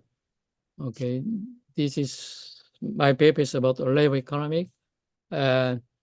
So let me make my presentation very short and so very easy, so any ordinary people can understand. All right. Okay. So title is about the interest rate and job creation. Okay. The motivation is this. Maybe better to use explain whiteboard. Okay. So during pandemic, okay, COVID-19, in many countries, we had a very high inflation, right? Okay, let me write here inflation. Inflation. Okay. Well, for this, many country has raised the interest rate. Interest rate. Okay. In Korea, Bank of Korea, in USA, the FRB, okay, raised interest rate. The goal is, the idea is this: higher interest rate could reduce the inflation. Okay, that's the whether it's true or not. That's the belief. Okay, that's the belief accepted by most economists. Okay. And the thing is,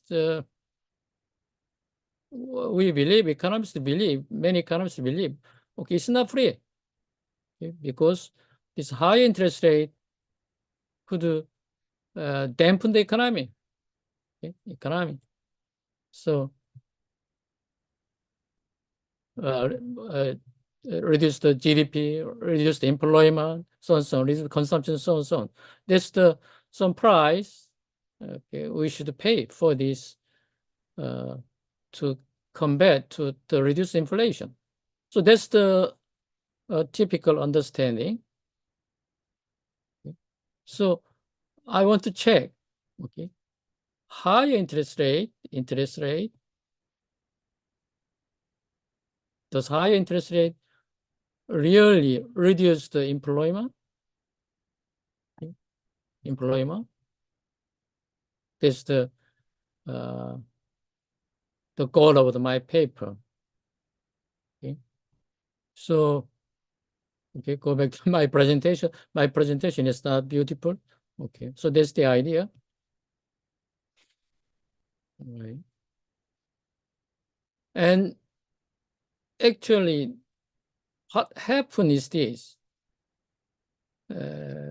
After the many central bank raised interest rate, the economy has not been dampened. Okay. So the economy actually has made more job. That's what happened in many countries, even in Korea, okay, or in USA, right? So that idea could be right, okay, could be right. So I checked this idea, but there are just a few paper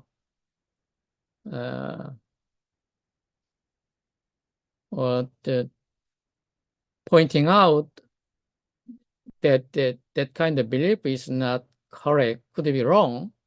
Okay, to my knowledge, given these papers looks like the first one. Okay, so Gavin said, unlike the typical belief, the low interest rate reduced ratio of employment. That means high interest rate could increase employment. Okay, so that's the his result. Federal fund rate and employment to population ratio is. Okay, so red one is the Fed fund rate. You see this? If the Fed raised interest rate, then employment to population ratio increase, like this. So he showed the typical understanding about interest rate and employment could be wrong. Okay. And the other several paper talked about this topic, the McGrattan, Willis, Cowles, so on. Okay. So, and other finding is this, that research distinguish between pre-1985, post-1984. So there's a response of the aggregate employment to a cut in federal fund rate. So if a fund rate, if FRB reduced the rate before this, employment has increased for this period, say 6 months, 12 months, and so on. But after this, it was not. Okay. So the same idea. Okay, to save the time, okay, skip this. So I set a model labor market. So there's job seeker is the labor supply. Okay, so you know that in the economy there's always supply and demand. Job seeker is the labor supply. Okay, skip this, the mathematical part. Okay, so I had this labor supply function, and its labor S is supply, W is wage, R is interest rate. Okay, A is offset, like some of the other offsets. So that's typical labor supply curve in the economy. Okay, and it's labor demand. Again, labor demand comes from the firm's optimization problem. Okay, so it's cost minimizing. So this is a labor demand. This means demand, the wage, interest rate, output, and other shocks also. Okay.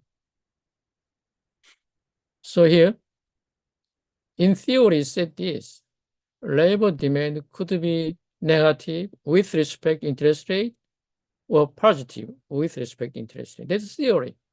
It's not the new finding. It's just theory. Okay. Here, labor supply is this. This the wage, okay, positive. Labor supply is increasing with respect to wage. And one more thing, this wage is this has this relationship because of this. Okay, in summary, we can say like this so far. Okay, high interest rate, labor supply could increase. Yes, sir. You had Yeah. 2 more minutes, please. Okay. Okay, and demand would increase and decrease. Okay. And the typical understanding is looking at this interest rate and only this. Okay. The other part is ignored. Okay. Since I'm short of time, okay. So I test this like that. Yeah, 3 kind of interest rate: base rate, treasury bill, and 1 year, treasury bill and 3 year. And elasticity of the job seeker labor supply and vacancy labor demand, and job matching mean the matching of between the supply and demand, like that. So the base rate is show the typical, but this treasury bill rate, no, the typical understanding could be wrong, right? So I test this, and I calculate, I estimate correlation coefficient between vacancy seeker and the job finding. So I have this. So, and conclusion, okay, it's not just my paper saying relationship between interest rate and job creation is not deterministic. So the typical understanding should be tested more rigorously or empirically. All right, okay, so that's the end of my presentation. Thank you. Okay, stop here. Thank you so much for sharing the interesting finding of your Alright. research study. And wait, we have one more presenter. We have one more presenter from the technical session 2. That is paper ID 330. And the paper title is Theoretical Modeling of Thermophysical Properties in Heat Transfer of Different Nanofluids and Plate Heat Exchanger. Are you available, Abdulaziz Salah Al-Abad?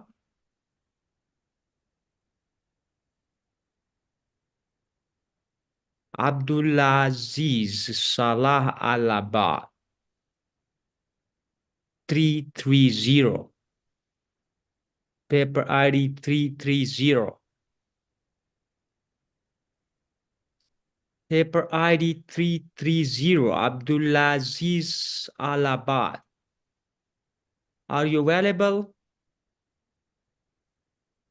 I think he's absent, and we are done. Most of the presenters already sent their videos, and we already uploaded to our YouTube channel. We will send you the YouTube channel link here later in the chat box, and you can watch it there.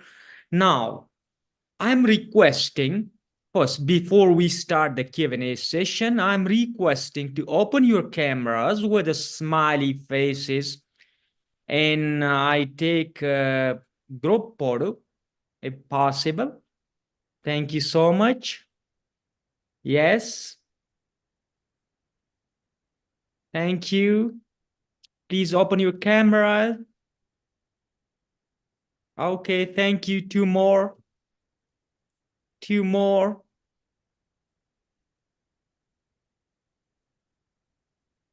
Okay, 2 more cameras are off. Yeah, please. 1 more. 1 more, please.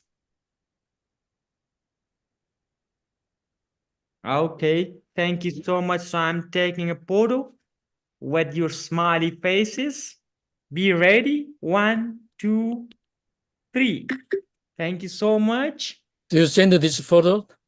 Yeah, we will upload it to our website, also to our Facebook page. Later, I will share the Facebook page link. You can go there, like it, follow it, and you will find it there. Okay, thank you. And now we are coming to the Q&A session. Thank you so much. We saw all the papers and they followed very good methodologies for collecting the data.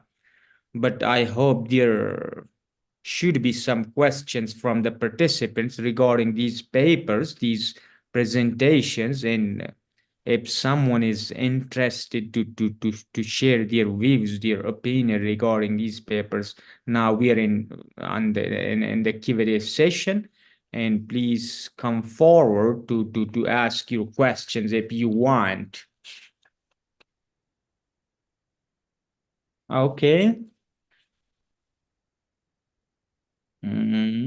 3, 7.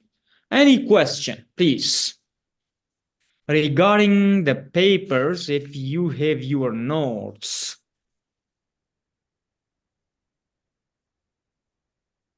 Any question? Or any suggestion? Or any comments regarding any paper? Or any presenter? Or regarding your own paper, your own presentation?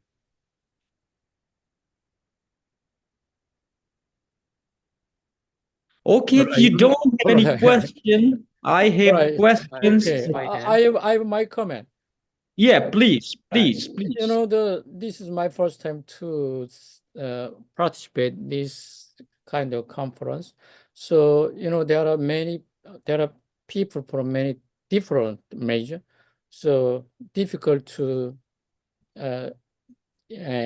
give some the specific comment, but I could learn many things. See, right, what the other department people's doing this kind of paper, right?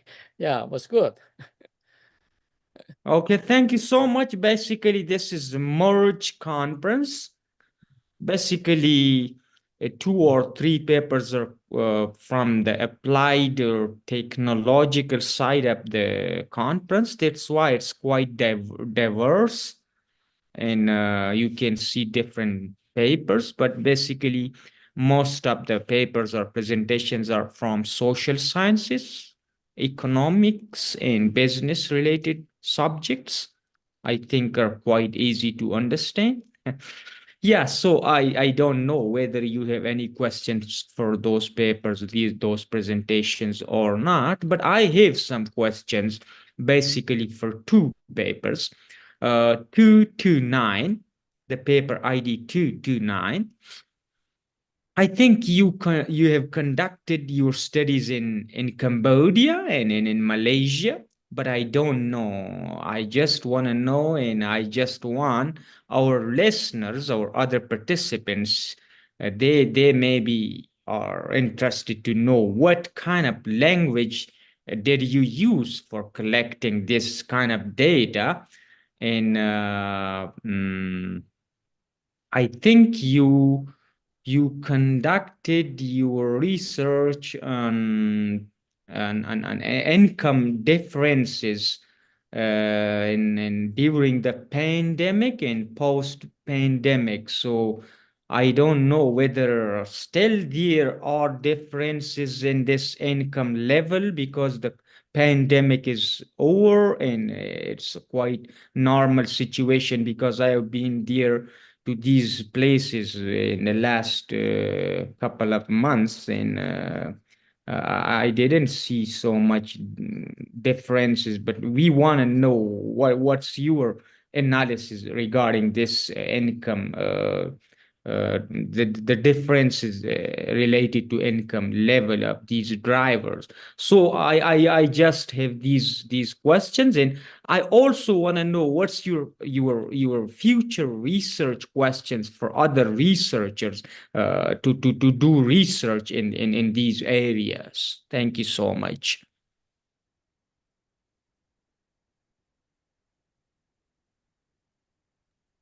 Okay, thank you, Mr. Chairman. Now, Dr. Chairman, yes. Actually, first question, I always spending carrying out the research in Khmer language, Piasa Khmer, so the local languages. So for the local drivers, it's easy to catch up on the questionnaire, but the problem is given the poor educational attainment, a bit difficult to understand written Khmer languages. That is a major difficulties. That's the first question. And my station, my duty station is Kyoto, Osaka, Japan. And actually, I asked my counterpart in Phnom Penh to organize the research because during the pandemic, all Japanese university banned to travel overseas. That's the reason why. Then, hang on. Yes.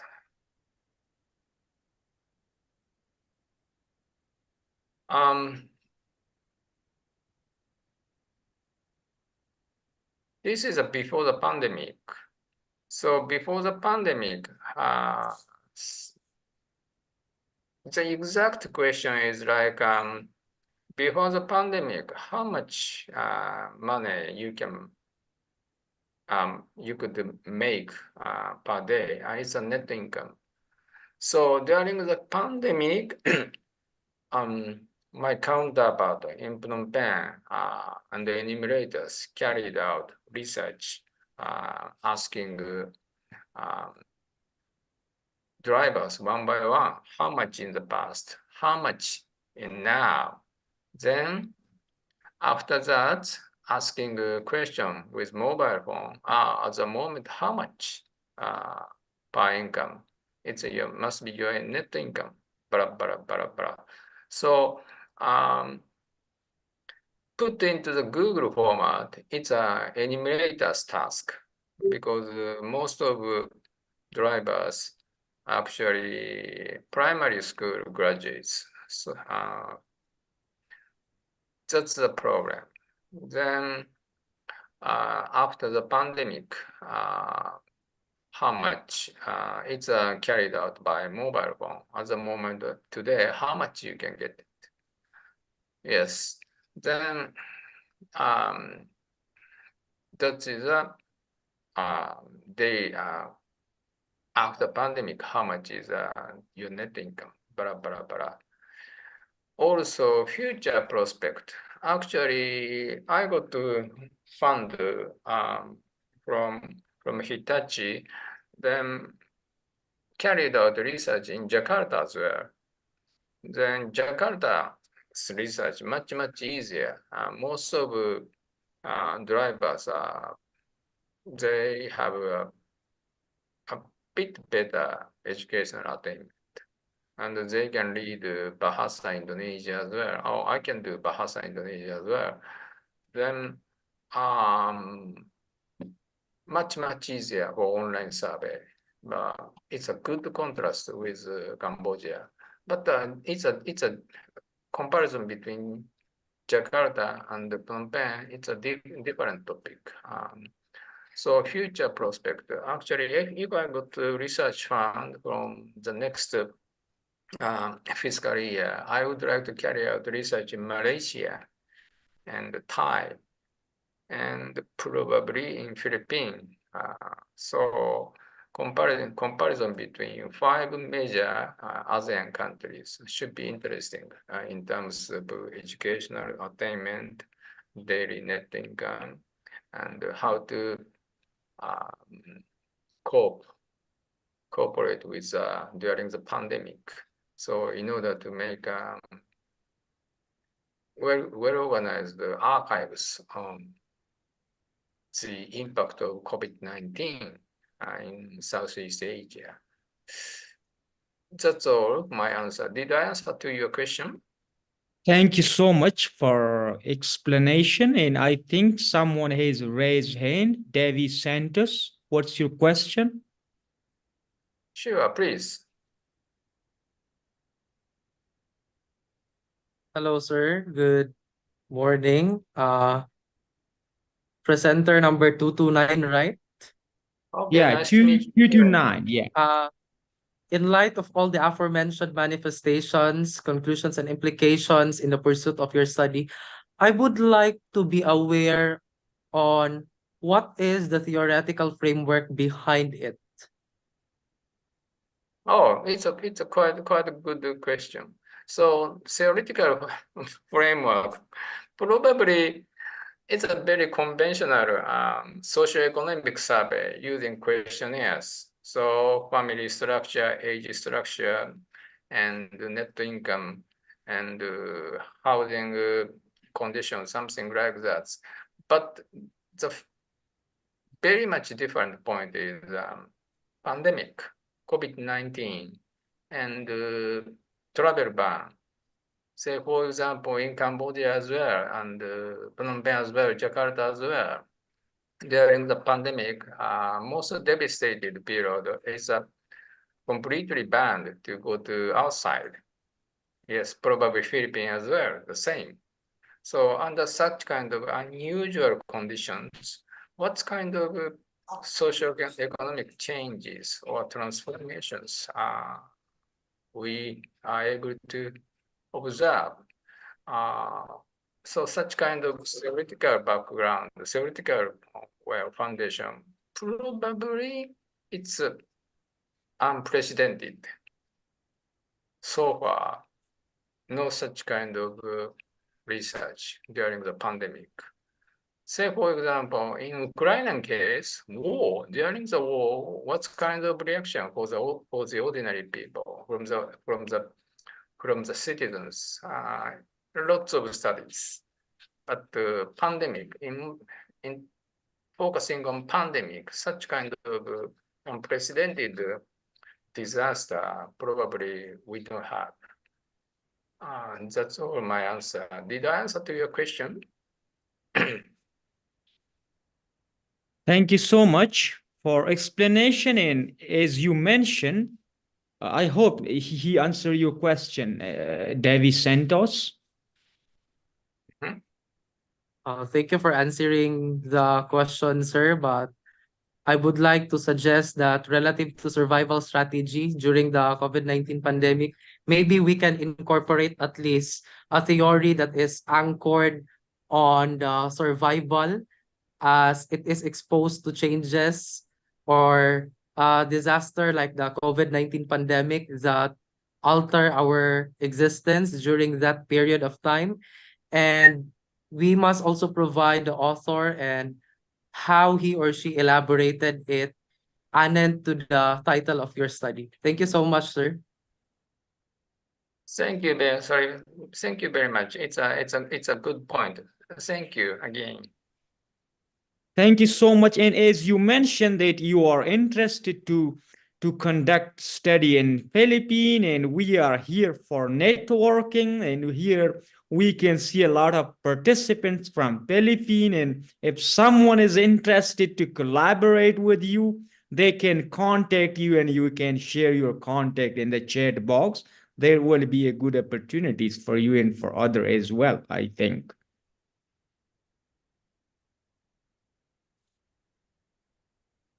Yeah. Okay. Yeah, So sure. That should be great. Thank you very much for your suggestion anyway. yeah, thank you. And there is another paper 230. I don't know if other have any question or suggestion for this presentation, but I have some notes regarding this presentation. You mentioned that you had just a 10 sample size. And how did you find those respondents? I think 10 sample size is quite small sample size is not not very good to generalize those findings. And I also have a question regarding the single parents, whether majority of those parents are male or female. I have just these two questions for this presentation. Hello, sir. Once again, good morning.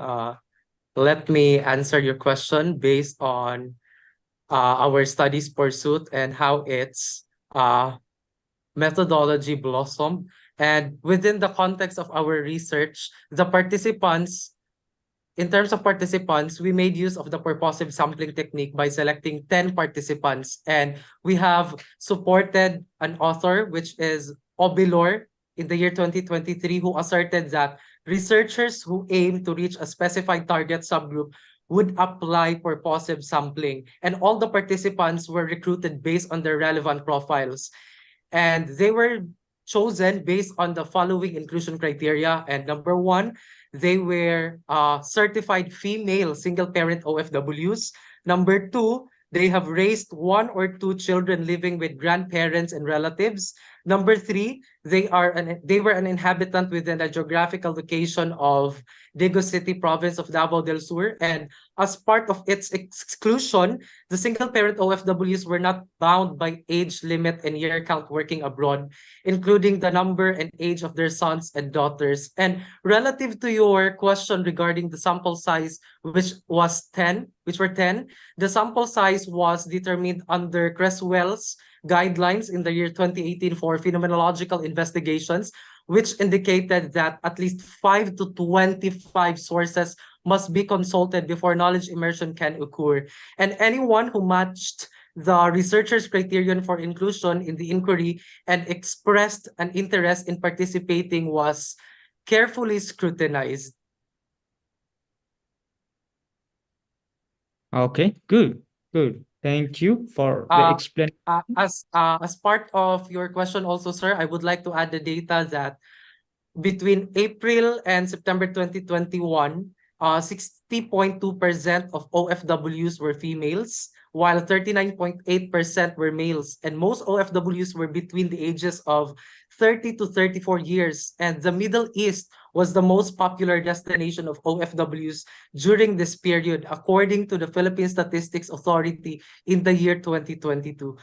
For that reason and root cause, we have chosen females since they are abundant in terms of sample size as part of our research pursuit, being a single-parent overseas Filipino workers.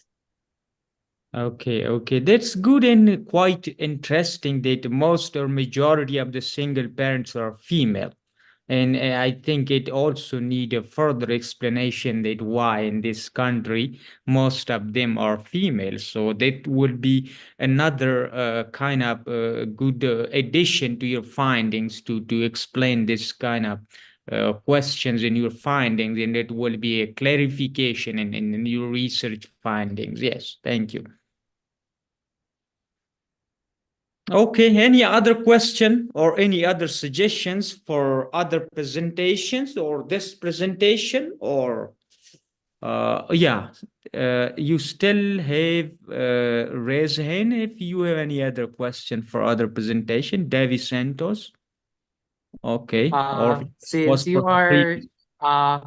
you have commented, sir, about the scope, let me elaborate to you that our scope of the study were focused only on the factors as to why they lived from their home nation, their struggles, their triumphs, and the lessons, insights, and breakthroughs that can be shared to their peers, to their fellow OFWs, and to the community in general as scope of our research findings based on our research questions. Since the main thrust of this study was to explore the struggles and triumphs of single-parent OFWs within the geographical location of Dagu City province of Davao del Sur, Philippines. Okay, thank you. Thank you so much for this explanation. And it's a good research study. And I think that's all because I don't see any other comments or questions for other presentation. So I hope the participants of today's conference enjoyed a lot of today's virtual session. And it was really a great experience with all of you. Thank you so much for participating in our virtual conference. And all the presenters, as I see, have very good research ideas and had put their efforts for the best. All those papers or presentation data, as I saw, it was supported by robust methodologies and theoretical frameworks and achievable objectives. but still I can see in many papers or presentations that improvements are always needed in such manuscripts to be polished for publication in different journals. Okay, so some of the participants were not able to join this session, and we have our YouTube channel. I'm sharing here the link in the chat box. You can copy it here, and you can go there to watch all the presentation. Here in the chat box, I already sent it here. And yes, those who still didn't send their video PPTs, they are suggested to send it to us to this email address, and we will upload it to our YouTube channel. Let me share it here in the chat box. This is our email. Okay. And I need to mention here that all the abstracts you sent are reviewed by our reviewers. And I also saw here the presentations. And based on all these comments or revisions conducted by our reviewers, you will get your certificate or award in the form of certificates along with your proceeding certificates. You will get it after the end of this session through your email. And here is our Facebook page. Please come here to see our future events. I'm sharing here in the chat box. So you can go to this Facebook page. You can find the pictures we taken during this session, and you can also find some important information regarding our future activities, projects, or conferences. Okay, I'm also sharing our WhatsApp number. You can add this number and you will be added to the WhatsApp group for the future information or for the information regarding this conference, especially conference proceedings or certificates or other material. Yeah, that's all. And if you have any other questions related to this conference, related to publications or other things, I am here. You can ask it now, or you can ask me through this WhatsApp number. You can add this WhatsApp number and I will add you to the WhatsApp group, or maybe you are already there in the WhatsApp group. So you can add this number, or you can write through email your question, your queries. Yeah, so we are available here always for your guidance regarding the publication or other things related to this conference. Thank you so much. If you have no question, then we are going to wind it up, this session. And thank you so much once again for joining this session. And I hope you will join us in our future activities, future academic activities, including conferences. Yeah, thank you so much. Any question? I have a follow-up, sir. Yeah, please. For the presenter number 310 from Malaysia. 310, yeah, please. Presenter number 310. Yeah. Sohaila Binti Mozror. Yeah, Yes. please. Good morning, good afternoon. I would like to clarify, since you are dealing with quantitative research design, right? No, quantitative. Quantitative, yes, quantitative. Since you are dealing with quantitative research design, how many respondents were involved in your study? And since it is also a self-administered questionnaire, have you undergone exploratory factor analysis to narrow down the plethora of items into down to the significant ones? Okay, thank you for the questions. Okay, actually, this research, the empirical study will be incomplete if the findings from the literature are not included. So this is a conceptual paper. So regarding the question that you mentioned, sorry again, what the question? How many participants were involved in your Oh. study? And second, since it was mentioned earlier that you have employed self-administered questionnaire, is there any validation group that would support your items, or have you undergone exploratory factor analysis to narrow down the number of plethora of items into the significant ones? Okay, thank you. Okay, regarding the previous research that I study, right? Okay, for information that have a study on, let me check first,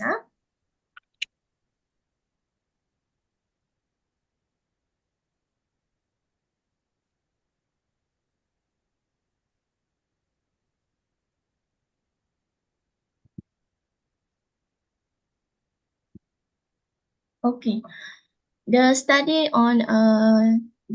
is from Freeman and Chen, 2015. They have investigated the relationship using the Cheers model, but another study. The data were collected from 385 respondents based on the target Excuse me, population. how many? 300?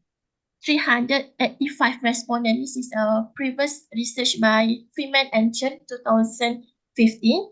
So right now, this my studies. I will collect the data. Is more than 300 respondents. It's based on the highest respondent previously. So actually, we will use the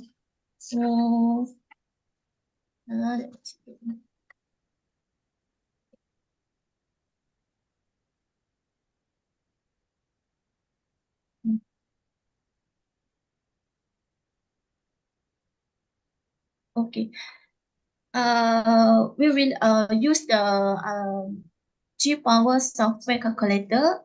This is calculated that minimum 92 respondents, but it's need to more than that. So I choose the more than 300 respondent to answer my questionnaire. So I will get the more better and the quality for the my findings later. Have you also take into account how many male and females were divided into out from that minimum or maximum number of respondents you have involved in the study?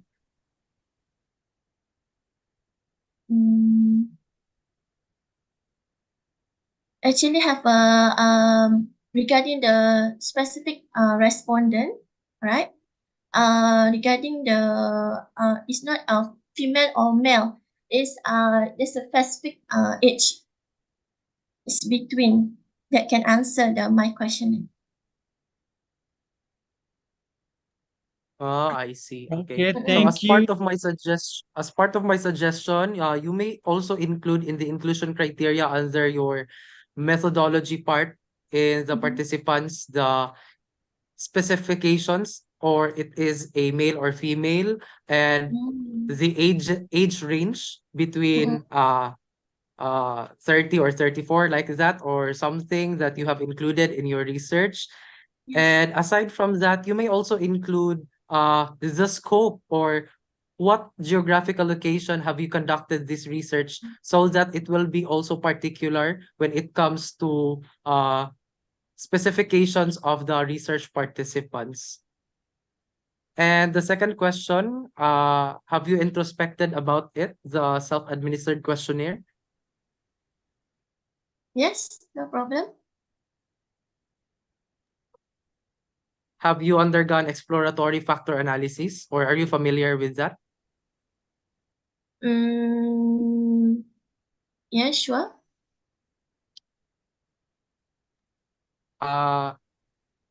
In addition, as part also of my suggestion, we can have a validation group, or through that exploratory factor analysis, to further confirm the results legitimacy.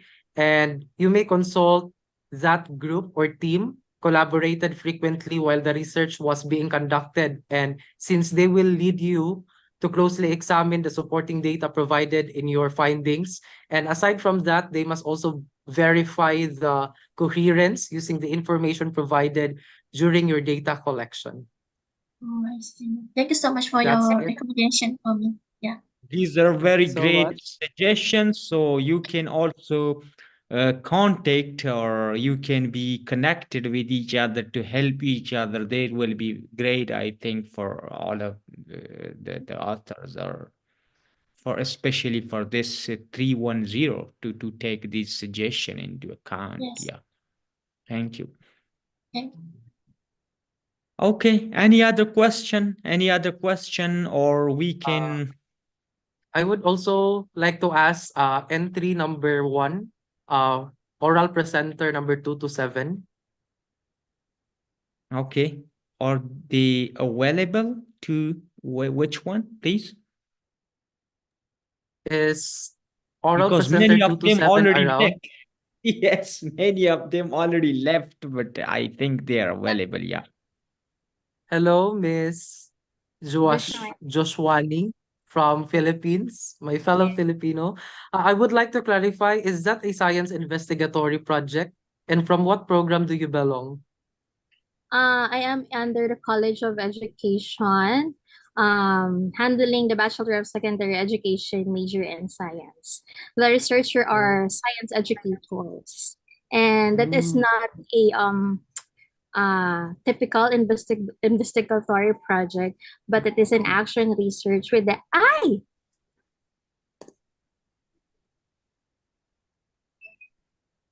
nangyari.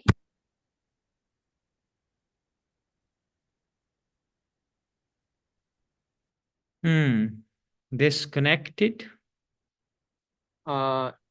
Is oral presenter 227 still around? I guess she's disconnected. She was disconnected. Yeah, 227. Found apologies. Our electricity cut out. Again, that is not a basic investigatory project, but it is an action research with the application and helping the community of the Barangay Bagong Bayan, Taguig City. Oh, I see.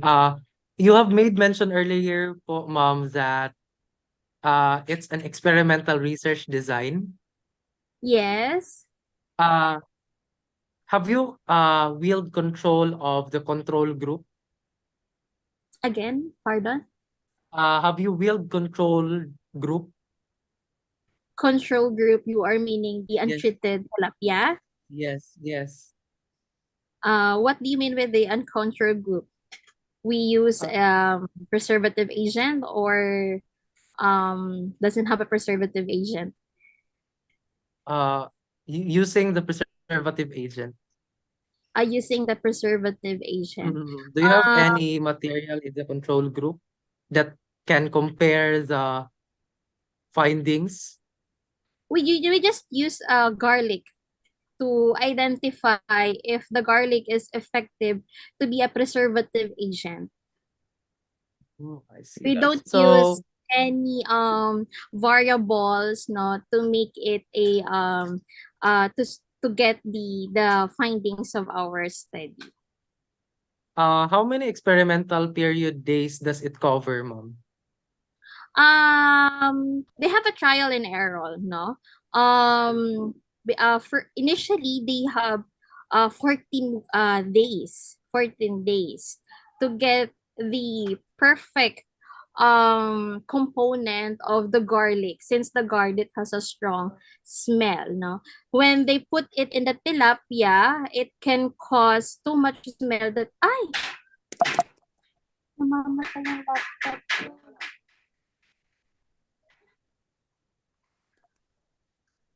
Bakit?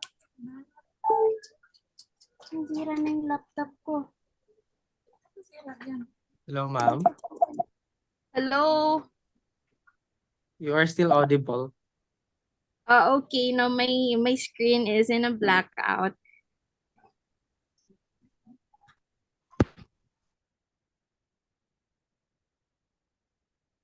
Okay, there are serious interruptions, I think, because of the power supply.